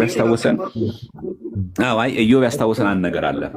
በተለይ አሁን ይሄ እንደዚህ ወንድሞች እንደዚህ ያሉ ይሄ ወንድም እንደዚህ ያለ ብሎ አሁን ቅድም ሲያሳይ የነበረው ቤተክርስቲያን እኮ አለች። ይህን በጣም መዘንጋት እኮ የለም። ቀሲስ ዲበኩሉንም አኬንም ያስገኘች ቤተክርስቲያን ናት። ቤተክርስቲያን እኮ አለች። ይሄን እኮ መናገር የነበረባቸው ቤተክርስቲያን እንደዚህ ብላ ቢሆን ኖሮ ለውሳኔ ተቸግር ያለው ብላ ብትናገር ኖሮ ቤተክርስቲያን ራሷ ተቋሟ እንዲህ ብላ ብትናገር አዊ ልክ ናቸው የራሳቸው አልተገባችሁም ይባል። እኛ ያለን እዚህ ወንድሞች ነን የተለያየ ሀሳብ ስላነሳን ቤተክርስቲያን ሁለት ሀሳብ አላት የምትባል በቃ እኮ አለቀ። እኔ ብስት ቤተክርስቲያን ትመክረኛለች፣ ከዛ ትዘክረኛለች። እምቢ ካልኩ ክህነቴን ትይዛለች፣ እምቢ ካልኩኝ ታወግዛለች። አለቀ እንጂ አይ ዘማርያም በልዩነቱ ይቀጥ የሚባል ነገር የለም። እንዳልጠፋባት ትመክራለች፣ ትዘክራለች። እምቢ ስል ክህነቴን ትይዛለች፣ እምቢ ስል ታወግዛለች። መንገዷ ያ ነው እንጂ አይ አንተም እንደፈለክ እንደዚህ እያሰብክ አንተም እንደዚህ ብለህ ድህነት ላይ እንዲያሰብ መብት ነው አትለንም። ቤተክርስቲያን የምታስታርቀን የምትዳኘን ቤተክርስቲያን አለች። ለምን ሊቃውንት ጉባኤ አስፈለገ? ለምን ቅዱስ ሲኖዶስ አስፈለገ እንዴ? በየጉባኤ ቤቶች እኮ ይነሳል። እንኳን በዚህ በእኛ በቲክቶክ አለን፣ በየጉባኤ ቤት እኮ ይነሳል። ኢቨን እኮ ጉባኤ ቤት እኮ ክርክር እኮ አለ። ቤተክርስቲያን አውደ ምሕረት ላይ ሲወጣ ግን የቤተክርስቲያኒቷን አቋም ይነገራል። ከዛም ይደረጋል። የሊቃውንት ጉባኤ ደግሞ ይሰበሰባል። ጾም ጸሎት ይያዛል። እንዲህ የስጋ እውቀት ብቻ እንዳይሆን አንዴ። በተለይ ሁለተኛ ነገር ደግሞ ጥሩ የኛ እንደዚህ እርስ በርስ እንደዚህ መለያየት ነው የእነሱ ትክክል ያደርገዋል። የአኬና የቀሲስ ዲዮቦክ ሁሉ ክርክር ነው ፕሮቴስታንቶችን ኤፊን ከሉተራውያን ጋር አንድ የሚያደርገው። በሱ ክርክር እነሱ የሚጠገኑት እና ሎጂኩ ራሱ ማያስኬድ አይደለም። ቤተክርስቲያን አንዲት ናት። ለዛ ነው በግል ማንም ቤተክርስቲያን ኢቭን ከሊቀ ጳጳሱ አንስተን እንዴ ባለፈው አቡነ ገብርኤል ላይ ለምን ጮህን እንዴ? ስህተት ባይኖር ኖሮ ለምን ትታለች ቤተክርስቲያን? የበላይ ስለሆነች አይደል ቤተክርስቲያን? ይህም ማሰብ ይገባል። ቅባትና ጸጋ ተብሎ እኮ በጎጃም አካባቢ ሲነሳ እኮ ቅዱስ ሲኖዶስ እኮ አውግዘዋል። ለምን? ጳጳሳት እኮ ናቸው እነሱ። አይ ቅባትና ጸጋ ከሆኑ ችግር የለም እሺ ተዋህዶ ባይሉም ደግሞ ጳጳስ ደግሞ አይወገዝም አይነካም ተዋቸው አልተባለም። ሲኖዶስ እኮ አውግዟል። እና አንዳንድ ሰዎች እንዲሁ ዝም ብለን እዚህ ያለን ሰዎች ምዕመናን፣ ዲያቆናት፣ ቀሳውስት ብቻ እንዳታስቡ። በሊቀ ጳጳስ ደረጃ ኢቭን ፓትርያርኩ ቢሆኑ ቅዱስነታቸው እግዚአብሔር ይጠብቅልንና ባይ ዲፎልት የሆነ ነገር እንከን ቢገኝ ንስጥሮስ መችማር ነው። ንስጥሮስ እኮ ፓትርያርክ ነው። ጳጳስም እኮ አለ ፓትርያርክ ነው። የቁስጥንጥንያ ፓትርያርክ ነው። ኑፋቄ ሲገኝበት ወይ እሱን እንዳትነኩት እሺ የሚባል ነገር የለም። ምክንያቱም ቤተክርስቲያን ትበልጣለች ከሁሉ። እና አንዳንዶቻችን የሆነ እዚህ ሪካርድ እያየን ምናምን ትምህርት እያየን እንደዚህ የሚባል ነገር የለም። እዚህ ጋር ግለሰባዊ አይደለችም ቤተክርስቲያን፣ ኩላዊት ናት ቤተክርስቲያን። ለዚህ ነው እኮ የቤተክርስቲያን ራሱ ቃለ ዓዋዲው ሊቀ ፓትርያርኩ የሆነ ከቤተክርስቲያን ትምህርት የወጣ ነገር ከተገኘባቸው ቅዱስነቶ ቅዱስ ሲኖዶስ ምልዓተ ጉባኤ ፓትርያርኩ በሌሉበት ወይም ደግሞ እንዲወጡ አድርጎ ስብሰባው ላይ የመወሰን መብት አለው እንጂ የሲኖዶሱ መሪ ስለሆኑ ቅዱስነቶ የፈለጉትን የመናገር የፈለጉትን አስተምሮ የማምጣት መብት የላቸውም። ስለዚህ ምትዳኝ ቤተክርስቲያን እንዳለች መዘንጋት የለባቸው። ብዙ ጊዜ ይህን ስለሚያራግቡት። ሁለተኛ ነገር ደግሞ እንዳልነው ደግሞ ገድላት ድርሳናት ላይ በተመለከተ ደግሞ ልክ እኛ ያንን ነገር በቁሙ ወስደን ምንናገር አስመስለው ባያቀርቡ በጣም ጥሩ ነው። መካኒን ረገጠ እዚህ ቦታ ላይ የደረሰ ይማራል ስንናገር በቃ ጥምቀትን ሽሮ ቁርባንን ሽሮ የሚገኝ ድህነት የለም። ይሄ በጣም ሁላችን ያሰመርንበት ነው። የትኛውም ደብር እንሂድ፣ የትኛውም ገዳም እንሳለም፣ የትኛውም ጸበል ቅዱስ የሆነን መካንን እንርገጥ፣ እምነታቸውን እንቀባ፣ ጠበሉን እንጠመቅ፣ የትም ደብር የትም ገዳም የፈለገ የተባረከ ይሁን ለድህነት የሚያስፈልጉ ምስጢራትን ጨፍልቆ ደፍጥጦ ረግጦ የሚያልፍ ድህነት እኛ ቤት ውስጥ የለም። የትኛውም መንፈሳዊ ጉዞ እናብዛ፣ የትኛውም ቦታ ላይ መንነንም ገዳም እንግባ፣ የትኛውም ቦታ ላይ ሱባኤ ገብተንም እኔ እንደው የትም ቦታ እንሂድ፣ ስውሯ ማርያም ብንሄድም አናመልጥም፣ ሽንቁሩ ሚካኤልን ብንገባ አናመልጥም። ስጋ ወደሙ የሌለበት ለመዳን የሚያስፈልጉ ምስጢራት ሳይነኩ የሚገኝ ድህነት እኛ ቤት ውስጥ የለም። ታዲያስ የቅዱሳን ምልጃ ለምን እንደሚያደርገው ይሄንን ምስጢራትን ከፈጸምን በኋላ በግል ለምንሰራው ኃጢአት በቃል ኪዳናቸው እያማለዱ ወደ ምስጢራቱ ወደ ስጋው ደግሞ ወደ በሩ በዛው በር በኩል እንድንገባ ማገዝ ብቻ ነው። በቃ የትኛውም ባናነበው የትኛውም ገድል ሁሉን አንብበን አንጨርስ እንችላለን። የትኛውም መጽሐፍ ላናገላብጥም እንችላለን። ግን ሚስጥረ ጥምቀት ባትጠመቅም ብሎ የሚዘል በፍጹም አናገኝም። ካለ እንኳን ስተት ነው በፍጹም ማለት እምነትን ደፍጥጦ ሚስጥረ ጥምቀትን ለመዳን የሚያስፈልጉ ሚስጥራትን ዘሎ ደፍጥጦ ወይ ደግሞ በቅዱሳኑ ምልጃ አድርጎ ቃል ኪዳን አድርጎ የሚገኝ ድህነት ያ ቅዱስ ራሱ እንደዛ አይለንም። ያ ቅዱስ ራሱ በፍጹም እንደዛ አይለንም። እንዲህ አይነት ትምህርተኛ ቤተክርስቲያንም የለም። ስለዚህ ገድሉን ባናነበው ራሱ ማለት ባናገኘው የኛ ቪዋችን የኛ ምልከታችን አስተምሯችን ይሄ ጽድት ያለ ቃል ነው። ሁለተኛ ቃላት ላይ ቢመጣብን እኛ የምንሄደው ከትምህርት ወደ ቃላት እንጂ ከቃላት ወደ ትምህርት አንመጣም። ሲጀመር የኛ ቪዋችን ራሱ ያን አስተምሯችን መጀመሪያ የሚቀድመው ከዛ ወደ ቃላት አይደለም። ገድላት ድርሳናት ኢቭን መጽሐፍ ቅዱስ ላይ ያለን ቪው ማለት እይታችን ያ ነው። የኛ ለምሳሌ ከኔ አይበልጣል በቃ ቃሉ ተጽፏል። ትምህርታችን ግን ምንድን ነው? እኔና አብ አንድ ነን። ያ ብቻ አይደለም። በስላሴ ዘንድ የስልጣን የመለኮት በተለያየ መንገድ በአገዛዝ ይህን ዓለም ፈጥሮ በመግዛት መበላለጥ የሚባል ነገር የለም። ታዲያ ከኔ አብ እኮ ይበልጣል የሚለው ለትምህርቱ ይገዛ። ትምህርቱ ምን የሚል ነው? በስላሴ ዘንድ መበላለጥ የለም። ከዛ ምንድን የምናደርገው? ትርጓሜው ምንድን ነው? ከኔ አይበልጣ ሲል ምን ለማለት ነው? ለአጽድቆተ ተስብእት ስጋ እንደለበሰ ለማጠየቅ ነው። በቃ ላይ ትምህርቱን አይነካው አይደለም። ገድል ድርሳን ላይ መጽሐፍ ቅዱስ ላይ በራሱ ብናገኘው ቃላት ማለት ይሄን ሲናገር እንዲህ ለማለት ፈልጎ ነው የምንለው። አሁን ጌታችን ሙሾ አወጣንላችሁ አላለቀሳችሁም፣ ዘፈን ዘፈንላችሁ እምቢልታ አልነፋችሁም ይላል። አሁን ዘፈን አልዘፈናችሁም ሲል አሁን ዘፈን ጌታችን ያስተማረን አይደለም። ዘፈን ያላት ወንጌልን ነው። አየ ጌታችን አሁን ይሄ ገድል ላይ ቢጻፍ ኖሮ ይሄ ድርሳን ላይ ቢጻፍ ኖሮ ወንጌል ዘፈን ብትባል ኖሮ የሉቃስ ወንጌል ምዕራፍ 7 ላይ ያለቃል እኮ እምቢልታ ነፋንላችሁ አለና ጌታ ዘፈን አልዘፈናችሁ ማለት እንዴ? ለምንድን ነው ዘፈን እንዲዘፍኑ ጌታችን የሚጋፍ? ዘፈን ያላት እኮ ወንጌልን ነው። ምን ለማለት ነው? ደስ የምታሰኘዋን ነጥብ ወስዶ ወንጌል ደስ ታሰኛለች ለማለት ወንጌልን ዘፈን አላት። ይሄ አሁን ድርሳነ መድኃኔዓለም ላይ ብናገኘው፣ ድርሳነ ማህያዊ ላይ ብናገኘው እኔ ከኦርቶዶክስ የወጣሁት ለዚህ ነው ይባል ነበር። ግን መጽሐፍ ቅዱስ ያለቃል። ይሄን ይዘን ግን እኛ አየህ ሙዚቃ ማለት ዳንስ ማለት ዘፈን ማለት ወንጌል ማለት ብለን ግን አትረጎምኝ። እንዲህ ማለት አይደለም። ለምን? ቃላት ለትምህርት ይገዛሉ እንጂ ትምህርት ለቃላት አይገዛ። ስለዚህ አስተምህሯችን ጋቱን ከመጽሐፍ ቅዱስ መጽሐፍ በፊት ትምህርት አለና አስተምህሮ አለን። አስተምህሮ ቃላት እንዲገዙ ያደርጋል። ወይ ደግሞ ቃላቶቹ የተጻፉት ጽሁፎቹ ለአስተምህሮ ይገዛሉ። እንኳን ገድላት ድርሳናት ላይ መጽሐፍ ቅዱስ ላይ ይሄን ቪዩአችን ማወቅ አለብን። ሁለተኛ እንዲህ ልዩነትም ሲኖረን የምታስታርቀን የምትዳኘን ቤተክርስቲያን እንዳለች መዘንጋት የለብንም ለማለት ነው። ይቅርታ ስላበዛው። በጣም አሪፍ ሀሳብ ነው ያነሳው ቴዲ። ቆንጆ ሀሳብ ነው። እግዚአብሔር ይስጥልን። በጣም እናመሰግናለን። ቃል ሕይወት ያሰማልን። አይ ቲንክ የሆነ ሰው ገብቷል ይመስለኛል። ሊወያየን ነው። ጎስፐል ኒውስ ነው የሚለው። እኔ ላውራ። ይቅርታ። እሺ ማን በል ወንድማችን?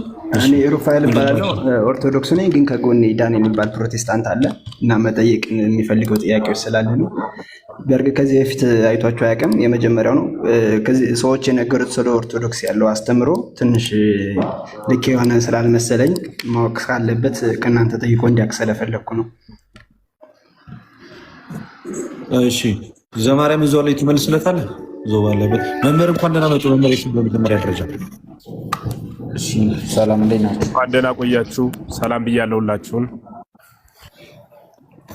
እሺ ቅርታ መምህርዬ እንትን አለ። ዳንኤል የት ነው ህብረት የምታደርገው? ህብረት ማድረገው ጥላሁን ጋር እንትን አካል ሩዋንዳ ጥላሁን ጋር ኢሲአርኤስ ነው የሚባለው። እሺ ዘማርያም አናግረው፣ ቀጥሉ። እሺ ወንድማችን ምን ነበረ ጥያቄ ወይስ ለመወያየት ነው? አንዳንድ ጥያቄዎች መጠየቅ እፈልጋለሁ። ላይክ ስለ ጥምቀት ያለውን አውዲዮሎጂ ማለት አሁን ለምሳሌ በየቦታው ሄዶ ተጠምቆ ይድናል ምናምን መንፈሱ የሚታዘዝበት መንገድ አለ አይደል? ላይክ በማርያም ስም በእንትና ስም ምናምን የሚባለው ነገር ግን ክርስቶስ ደግሞ ያዘዛቸው መንገድ አለ አይደል? ያዘዛቸው መንገድ ደግሞ ምንድነው የሚለው? በስሜ ነው አይደል አጋንንትን አስወጡ የሚለው መጽሐፍ ቅዱስ ጋር እንደሚናገረው። ፋይናሊ ግን ወንድማችን ከዛ በፊት መሰረታዊ ጥያቄዎች የሉም። አሁን ይሄ ዳትማች ስንት ርዕስና ከስንት ሰው ጋር ማውራት በምንችልበት ሰዓት እውነቱን ለመናገር እንደዚህ አይነት ሀሳቦች ጊዜያችንን አናባክንም። ስጋዊ በሆነ ሀሳቦች መሰረታዊ በሆኑ በመዳን ጉዳዮች ላይ የምታወራ ከሆነ ጊዜ ልስጥህ፣ ካልሆነ ግን ወደ ሌላ ሀሳብ ከሆነ መጽሐፍ ቅዱስ ጋር እኔ ህይወት መንገድ እውነት ነኝ ይላል አይደለ? ፋይናሊ ግን አብዛኛውን የኦርቶዶክስ ጋር እንደሚሰማው ከሆነ እንትና ያማልደናል፣ ሰንበዴ ያማልደናል ይላል አይደለ? ከዛ ውጭ ሁለት አይነት ፎልቶችን አይቻለሁ ነው ከ2000 ዓመተ ምህረት በፊት የታተመው መጽሐፍ ቅዱስ ጋር ይናገራል አይደል? ሮሜ 8:34 ጋር የሚማልደው የሚለው አለ አይደለ? ከ2000 ዓመተ ምህረት በፊት የታተመው ሌላ ጊዜ ተመልሰን ጎስፕል ሌላ ጊዜ ነው በራስ አካውንት። ኦኬ ሰላም ብያለሁ። ልደት ሁላችሁንም ሰላም ብያለሁ። አሎ ሰላም። ከየት ቤተ እምነት ነህ? ምን አልከኝ? ከየት ቤተ እምነት ነህ? ኦኬ በክርስቶስ ኢየሱስ በማመን ብቻ የዘላለምን ሕይወት ያገኘው ነኝ። ሙሉ ወንጌል ቤተክርስቲያን ውስጥ ነው ህብረት የሚያደርገው። ማን ነበረ ስምህ? ንገረኝ እስኪ። ማቀ መሰለኝ ከዚህ በፊት አዲስ አበባ ነው። በደንብ ነው የምታውቀኝ። ሙሉ ጀማውን አስጨንቃችኋል ነበር። ከዮብ ጋር አውራ። ቆይ አንተ ዘማሪያም ይቅርታ። እሺ እንደዚህ አይነት እዮብ ነው የሚያስፈልገው። አሁን ዘማሪያም ባወራው ሀሳብ ላይ ተረጋጋ። ነገር ባለስልጣንና የበላይ ነች ስትል ሰምቻለሁኝ። አንዴ ቆይ ተረጋጋ። ዝም ብለህ አታውራ። አሁን እኛንም ሌላ ነገር አታናግረን። አንዴ ቆይ አንድ ጊዜ ኢየሱስ አንዴ ተረጋጋ። ሰከን አይሉም። አንተ ሲገቡ ግን በስ እያወሩ ነው የሚገቡት። ተረጋጋ። ቆይ አየሩ ስር ተረጋጋ። አርስቱን ጠይቅ። እየተወራ ስለነበረው ነገር አርስቱ ሰውን እሱ ባወራው ላይ ጥያቄ አለኝ። ኧረ አደምጥም ልደትሽ አስታውስኮ ተሳርቦ ምናምን የሚወርድ ልጅ ገባኝ። አወኩታ ትንሽ አድምጥ እስኪ። መዳን በእምነት ብቻ የሚል ሀሳብ ላይ ነው እና እሱኛው ላይ ከተወያየ በኋላ ቀጣዩን ያንተ ስነ ምግባር ታይቶ የመወያየት መንፈስ አቅም ጉልበት ታይቶ ቤተክርስቲያን ላይ ቅድም የተነሳው ሀሳብ ላይ ይጠይቃል። ለአሁኑ ግን ቤቱ እንዳጠቃላይ ሲወያይ በነበረበት ርዕሰ ጉዳይ ላይ ታወራለህ ወይስ አታወራም? ሊያወራም መሰለኝ የመጣሁት ግን እዚህ ጋር ለተዋሸበት ጉዳይ ጥያቄ ስላለብኝ ነው። ተዋሽቷል ነው ጭራሽ ያልከው? አዎ። እሺ ምን ታደርግልኛለህ? የተዋሸውን ውሸት ማስረጃ ትከፍትና ትልቁ ላይ ላድርግህ አንዴ። ውሸቱን በማስረጃ አፍርስና እኛም እንማር። ማስረጃን ክፈት፣ ከዛ ውሸቱን አጋልጥ። እንዳትጠይቅሽ ጥያቄ አይደለም የፈቀድኩት። ላውራና ማስረጃውን ላምጣ። ማስረጃ አንጣና ታወራለህ። ግን ይሄ ሁሉ መምህራን ተሰብስባቸው ይሄ ሁሉ ማስረጃ ሂድ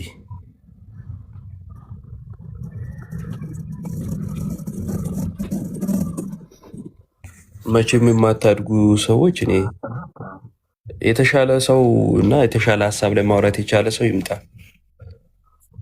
ኢዮባ ማስረጃዎች እኮ አሉት፣ ግን ቆንጆ ስድቦች ናቸው ማስረጃዎች። ሁሌ ነው ደስ የሚያደርገው ማስረጃዎች። ሌላ የለም። ይሄ ተሳዳቢ ሰዎችን ባትልኩብን ደስ ይለኛል። ሌላ የለም።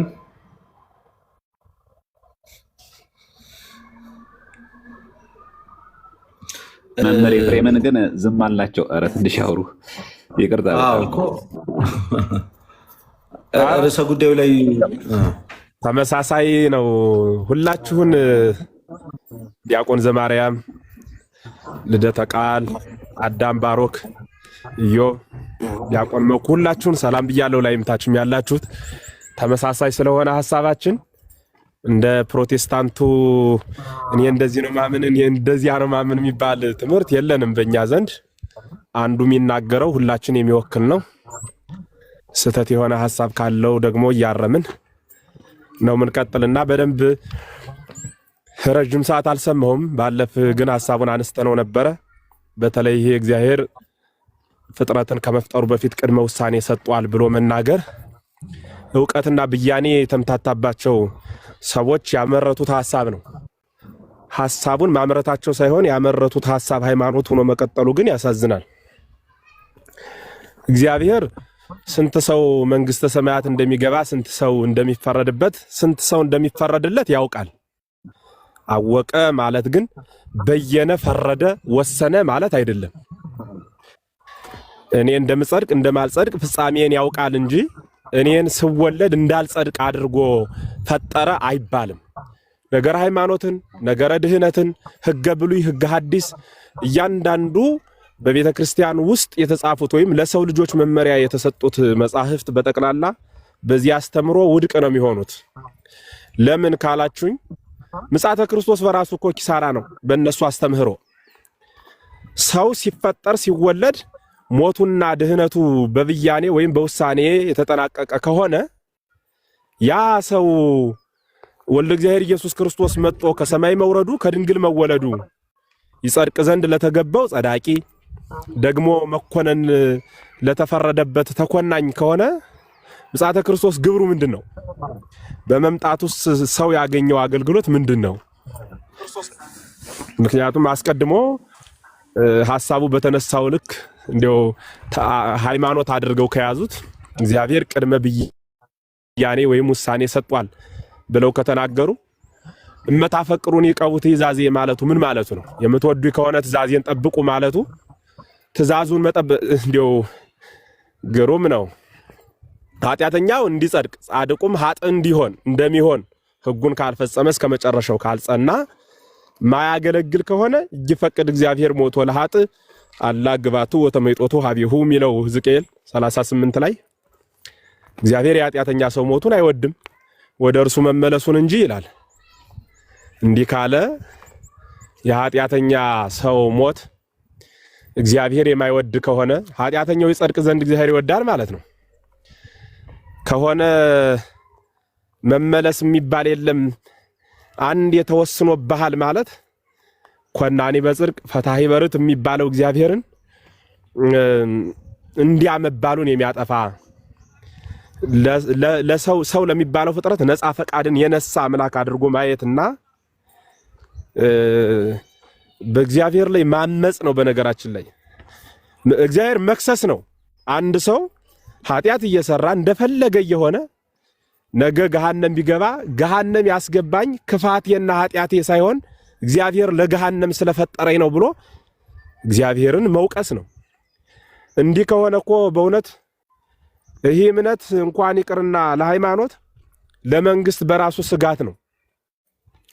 ምክንያቱም ይገላል፣ ይዘርፋል፣ ይዘሙታል እንደፈለገ እየኖረ ለምን ሲሉት እግዚአብሔር እንዲህ እንድኖር ነው የፈጠረኝ ብሎ ግብረ መልስ የሚሰጥ አደረጃጀት እኮ ነው ይሄ። ያ ሰው መዘሞትን ያላቆመው እግዚአብሔር ይዘሙት ዘንድ ስለፈጠረኝ ነው ይላል። ሰብለ እከዩ ሃይማኖት ያለብሳ ማለት ይሄ ነው። ሰው ለክፋቱ ጥቅስ ይጠቅሳል ማለት ይሄ ነውና እኔ ቀደም ሲል በሶስተኛው ምዕተ ዓመት የነበሩ መናፍቃን በሐሳብ ደረጃ ዘውት ነበረ። ያ እየተወለደ ያደገ ሰፍቶ ዛሬ ላይ ደግሞ በሃይማኖት በተቋም ደረጃ ሲቀመጥ ጅል የተከለው አንድ ጅል ተቀምጦ የሰቀለውን ብዙ ብልህ ቁሞ ያወርደውም ይባላልና ሕግ አድርገው ይዘውት ሲጓዙ ያሳፍራል ያሳዝንማልና አረገ ወይን ተተከለ በኢየሩሳሌም አረገ ወይን ክርስቶስ በኢየሩሳሌም ተተከለ አህዛብ እነሱ ጽጌረዳ ክርስቶስን አህዛብ ማለት በዙሪያው ያሉ ክርስቶስን የማያውቁት ጽጌረዳ የተባለ ቅዱስ ሥጋውን ክቡር ደሙን ተቀበሉ። አንድም በስሙ አመኑ። ወሶኩስ ተርፈ በሃባ አይሁድ ሾሁ ግን በአይሁድ ዘንድ ቀረ የተባለላቸው እኮ በግብሩ ስላላመኑበት አምላክነቱን ስላልተቀበሉ አይደለምን? እንዲያ ከሆነ አምላክነቱን መቀበል በግብሩ ማመን ሰማያዊ ዋጋ የሚያሰጥ ነው ማለት ነው። ስለዚህ እኔ እንጃ ብቻ ባለቤቱ ይሁናቸው እንዲያው እሱ ነው የሚሆነው። ከዚያ ውጭ ግን እስከዛሬ እንዲህ አይነት ጉባኤ አጥቼ ሳልናገረው የሰነበቱት አንድ ሐሳብ ስለነበረኝ ባለፈ አንድ ወንድማችን ትዝታው በሚዲያ ወጥቶ እኔ ሰው አይመጥነኝም ገሌ አይመጥነኝም ሲል ነበርና በእውነት ይሄ መጽሐፍትን ካነበበ ቤተ ክርስቲያን ላይ ከኖረ እንዲው ኖርሁ ብሎ ከሚያስብ ሰው የሚጠበቅ ንግግር ነው ወይ? እንኳን ይቅርና እሱን ከሚመስል ሰው ጋር ይቅርና ባለቤቱ ክርስቶስ ሰው በራሱ መጥኖት ነው እንዴ የመጣ? ከሰማይ የወረደው ከድንግል የተወለደው እኮ ሰውን ጓደኛ ያደረገው ትህትናው ነው። መጥቶ ከሰው ጋር የዋለው ያደረው በስጋ የተገለጸው ከባት ያበሳ የሆነው ጌታ ለዚያ ነው አይደል? እንዴት እንዲህ ከሆነ እንደው ገሌ አይመጥነኝም ብሎ በአደባባይ ወጥቶ መናገር በምን መጽሐፍ የተገኘ ነው?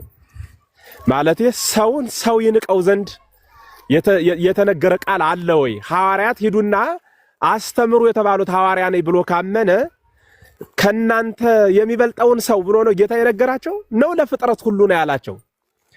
ለምንድን ነው ፍጥረት ከሆነ ሁሉ መጥቶ ለመወያየት የፈራው? በዚያ ልክ የሰውን ስም ለማጥፋትስ አይምሮ የሰለጠነው እንዴት ነው የሚለው በጣም ጥያቄ ሆኖብኝ ነውና እንደው ድምጽ የሚሰማችሁ አሁንም እኔም ደግሜ ጥሪ ያቀርባለሁ። እንደው ዲያቆናት ጋር አልወያይም ካለ የፈለገውን ርዕስ የሚፈልገውን ቀን የሚፈልገው ቤት ላይ እኔ ራሴ ደግሞ አወያየው ዘንድ ፈቃደኛ ነኝና ለመወያየት ግን ፈቃዱ ከሆነ አድርሱለት። ፕሮቴስታንት እምነት ተከታይ የሆናችሁ እዚህ ውስጥ ትኖራላችሁ ብዬ ተስፋ አደርጋለሁ። መምህር ነው የምፈልግ ብሏልና እስኪ እኔ ቤተክርስቲያኗ መምህር ነኝ እና ስለዚህ መወያይ ከመምህር ጋር ነው ሲል ሰምቻለሁ ቃል በቃል ካህን መምህር። እቺ ነገር ሪከርድ ተደረግ። ቆይ አንዴ ቆይ ከመናገሩ በፊት ሪከርድ የምታደርጉ ሰዎች እንዲደርሰው ነው። ሪከርድ የምታደርጉ ሰዎች እዚህ ውስጥ ያላችሁ ሪከርደሮች የመምህራችንን ሀሳብ ሪከርድ አድርጉት። ቀጥሎ መምህር። ግሩም። አይ ምን ለማለት ፈልጌ ነው ወንድማችን ትዝታው እንወያይ አማናዊ የሆነውን ትምህርት የጋራ እናድርግ የሚል ሐሳብ ተነስቶ ስለነበረ ለዚያ ግብረ መልስ የሰጠው ሰው አይመጥነኝ የሚል ሐሳብ ሰጧልና እግዚአብሔር ያከበረው ባሪያ በአምሳሉ የፈጠረው የሰው ልጅ ሰው አይመጥነኝም አይባልም። ሰው ሁሉ ለሰው መጠኑ ነውና ዕውቀትን በተመለከተ እኔ መምህር እኔ ካህን ስለሆንኩ ከኔ ጋር መወያየት የሚችሉ መምህር ካህን የሚባሉ ሰዎች ናቸው ብሏልና ሐሳቡን ለመቀበል ያክል ውይይቱ እንደዚህ ሰው በመቀያየር መቅረት ስለማይችል ከሚፈልገው ሰው ጋር ገሌን ብቻ ብሎ ማይመጡትን ሰዎች ለሚዲያ በጣም ረጅም ሰዓት ቅርብ ያልሆኑትን ነው ሲጠቅስ የሰማሁት። እኔ ግን ወያየው ዘንድ ፈቃደኛ ስለሆንኩ አድርሱልኝ በሚፈልገው ቤት በሚፈልገው ርዕስ እንድንወያይ ማለት ነው። ምክንያቱም የውሱ የፈለገው እኔ መምህር ነኝ ሲልም ስለሰማሁት የቤተ ክርስቲያኗን ትርጓሜ ሐዲሳት ወይ ብሉያት ወይ ሊቃውንት ወይ መነኮሳትን አንዱን አንስተን በደንብ እንወያያለን ማለት ነው። ስለዚህ ያው መምህር ደግሞ ይተረጉማል ያመሰጥርማልና እየተረጎመ ያመሰጠረ በደንብ እንዲያብራራልኝ እኔም ጥያቄ ይኖረኛል፣ እሱም ይጠይቅ፣ በዚያ ልክ እንድንወያይ ለማለት ነውና ሰው ግን የሚናቅ ፍጥረት አይደለም፣ የከበረ ፍጥረት ነው። ኦርቶዶክሳውያን እግዚአብሔር ምስክሬ ነው። በዚህ የዓለም አደባባይ ሐቅ ነው ሁላችሁም ታዩት። ማንንም ንቀን ውጣ አንተ አትመጥንም አንተ እኔ ጋር አታወራም ብለን አናውቅም። ከትንሹም ከትልቁም ጋር ነው ብሉይ ሐዲስ ሊቃውንት መነኮሳት ተርጓሚ መምህራን የሆኑት ሁሉም ይወያዩ። ወንድሞቻችንም ቁጭ ብለው ትልቁንም ትንሹንም ነው የሚያወያዩና እገሌ አይመጥነኝም እኔ የምመጥነው ቤተ ጉባኤ በኩል ባለፉት ሰዎች ነው ብሎ ሲናገር ስለሰማሁት መምህራኑም እናወያየው ዘንድ ፈቃደኛ ነን፣ እኔ በግሌ ማለት ነው። መልእክቱ እንዲደርስ ለማለት ነውና አመሰግናለሁ። እግዚአብሔር ያክብርልኝ።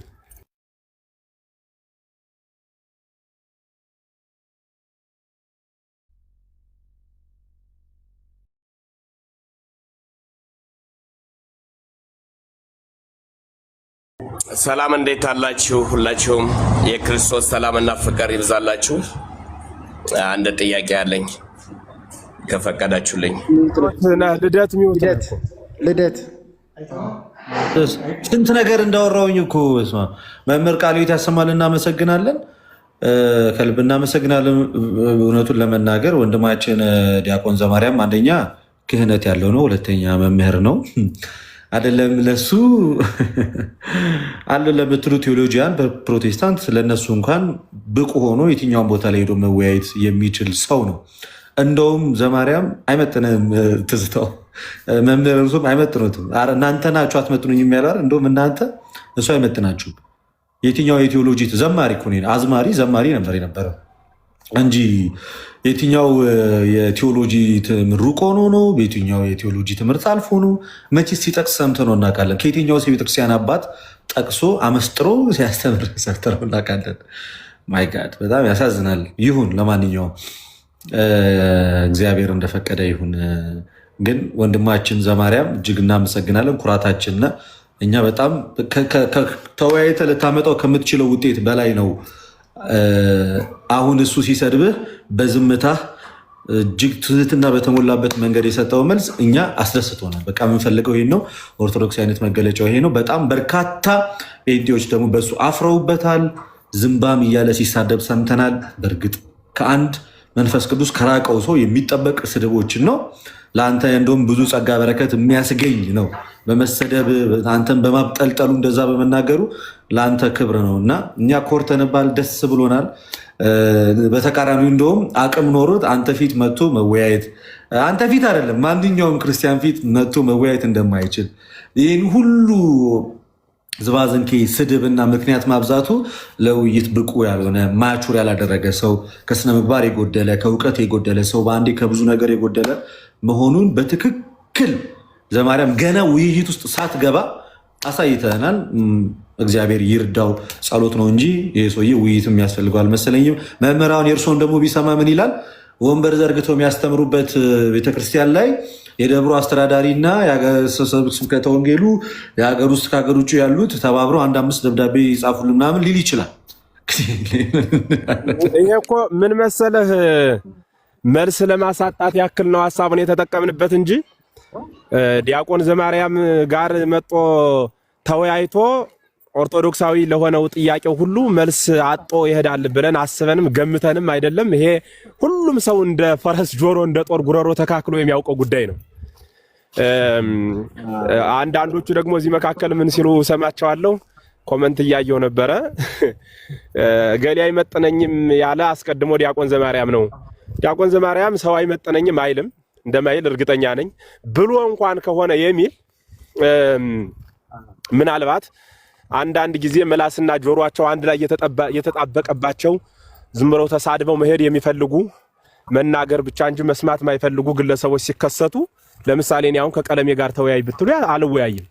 ለምንድን ነው የማልወያይ ካላችሁኝ፣ አንድም ደቂቃ አይሰማም። አንድ ሰዓት አውርቶ እንኳን አይጠግብም። ከዚያ በኋላ ደግሞ ይሳደባል፣ ይሮጣል።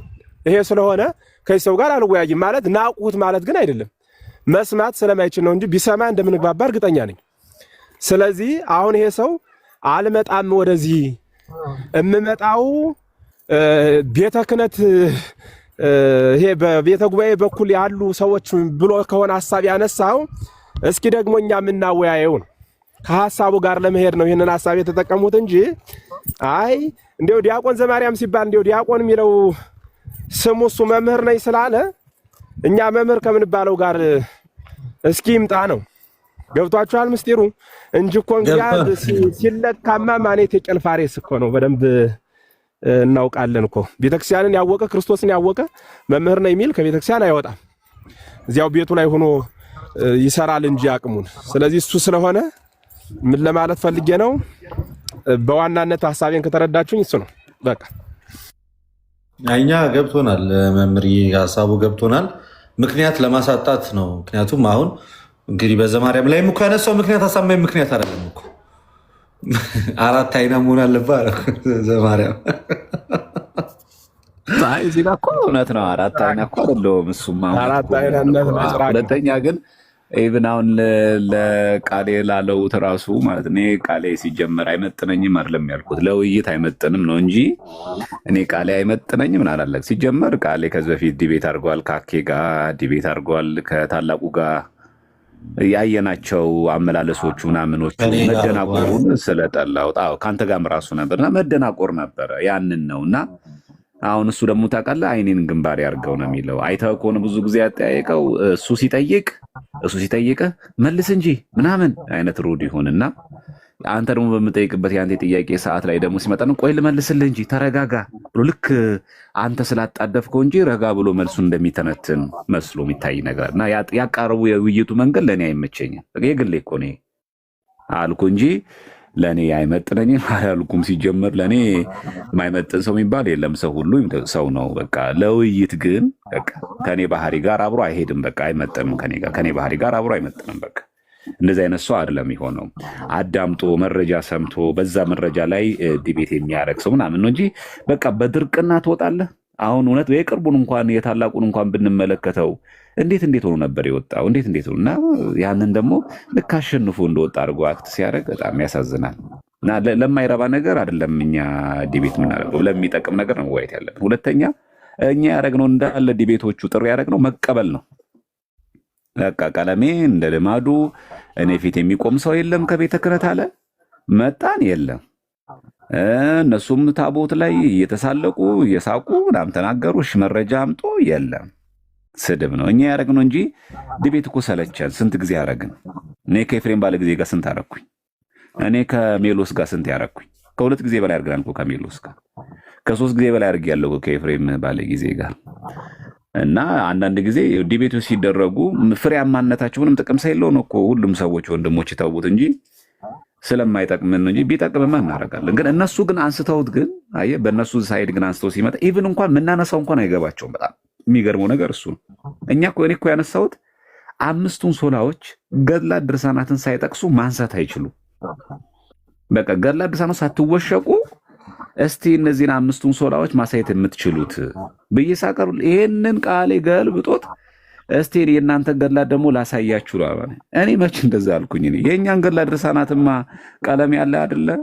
ስራው ውሎ ሁሉ ነገር ይሄን በመተቸት በዚህ ጊፍትና በዚህ ኑሮ የሚኖር ሰው አለ አይደለ? እሱን እኛ መች አነሳን?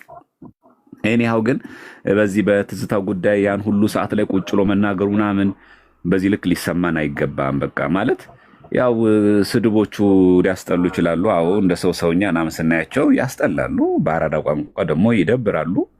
አዎ ልክ ነው። ነገር ግን ደግሞ እዚህ ሳሪ የመጣ ነው ልንመሰገን ነው እንዴ? ሊጨበጨብልን ነው እንዴ የመጣ ነው ማለት መታወቅ አለበት። ስለዚህ የቤተ ክርስቲያናችን የመጨረሻው እኮ ነው ከንዋየ ቅድሳት የመጨረሻው የከበረው ዲያቆን እንኳን በእጁ የማይነካው ጽላት የሚያከብሩ ካህናት እንኳን ጾመው ጽላቱን ታቦቱን ይዞ የሚያወጡት ካህናት እንኳን ምግብ ሳይበሉ የሚሸከሙትን ያንን ጽላት ከተነካ በኋላ የኔ ስም የኔ ክብር የኔ ዝና ምናምን ሳይኮሎጂካሊ ምናምን የሚባል ነገር አይሰራም። ስለዚህ ልንሰደብ ይገባል፣ ልንጠፋ ይገባል። ስለዚህ እኛ ለሱ መልሳችን ምንድን ነው? እግዚአብሔር ጤና ይስጠው፣ እግዚአብሔር ወደ እውነተኛው መንገድ ይመልሰው። ከጠፋበት ይሄ ትልቅ የስነ ልቦና ውድቀት ላይ ያለውና በምህረቱ ነገ እመቤታችን አስተርእዮ ማርያም ናት፣ በቃል ኪዳኗ ትመልስልን። የእኛ ጸሎት ልመናችን ያ ነው። እኛ በጣም ነው የምንወደው፣ በጣም ነው እኛ የምናከብረው። እንደ ሰውነቱ ጥላቻ የለብንም። ምናልባት ለገንዘብ ብሎ ምናልባት ለዝና ብሎ ምናልባት እዛ የሚገኝ ክብር ብሎ ከሆነ የዚህ ምድር የዚህ ዓለም ክብርም ሆነ ገንዘብ ሁሉ ይጠፋል። ቤተክርስቲያን ግን ዘላለማዊት ናት። እቺ ቤተክርስቲያን ስንል ስለ ህንፃው እያወራን አይደለችም። እቺ ቤተክርስቲያን የቅዱሳን ሰማዕታት እና በህይወት ያለን እኛ ክርስቲያኖች ህብረት ስለሆነች የዚች ደግሞ ራሷ ክርስቶስ ስለሆነ ከዚች ክርስቶስ ራስ ስለተቆረጥክ ከሱ አካልም ስለተለየ ወደዚህ አካል እንድትመጣ ልመናችን ጸሎታችን ነው እና እግዚአብሔር ይጠብቅ፣ ከክፉ ያርቅ፣ አንደበትን ይቆጣጠርልህ፣ ወደ ቤቱም ደግሞ ይመልስልህ። የኛ ጸሎታችን ልመናችን ይሄ ነው ባጭሩ። እግዚአብሔር ያክብርልኝ። እናመሰግናለን። ነገር ለማስታወስ ያህል ነው።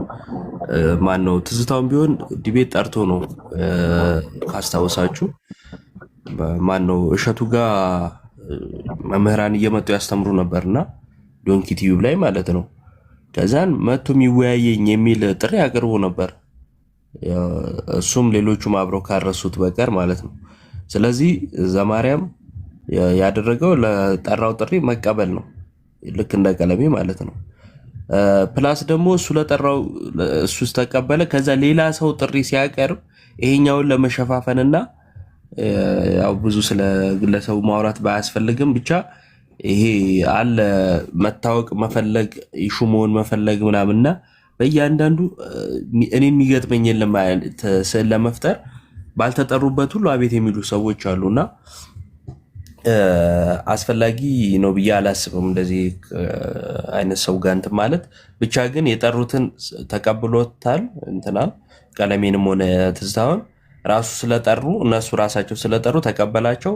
በኋላ ላይ ደግሞ ሸሹ ነው የተፈጠረው። እንደዛ ነው እና ሚዛናዊ መሆን የምትችሉ ሰዎች ስታስቡት ያንንም አብራችሁ አስቡት እና እዚህ በየኮሜንቱ ደግሞ አላስፈላጊ ቃል አትጠቀሙ፣ አትጻፉ። በዛን ያክል ከተናደዳችሁና በጣም የመወያየቱ እንትን ካላችሁ ራሳችሁ ግቡ። ያን አድርጉ። እሸት የምትሉ ግቡና ለእሸቱ የመለሰበት ላይ ስሙት። አልሰማችሁም ማለት እኔ ዋሽቻለሁ ማለት አይደለም። ስለዚህ ግቡና ስሙት። ራሱ ጥሪ ያቀርቧል። ሚወያየኝ ካለ አቅም ያለው ካለ ይምጣ ብሏል። ሄደ ሸሸ ነው የሆነው እና እንዳትረሱ ለማለት ነው።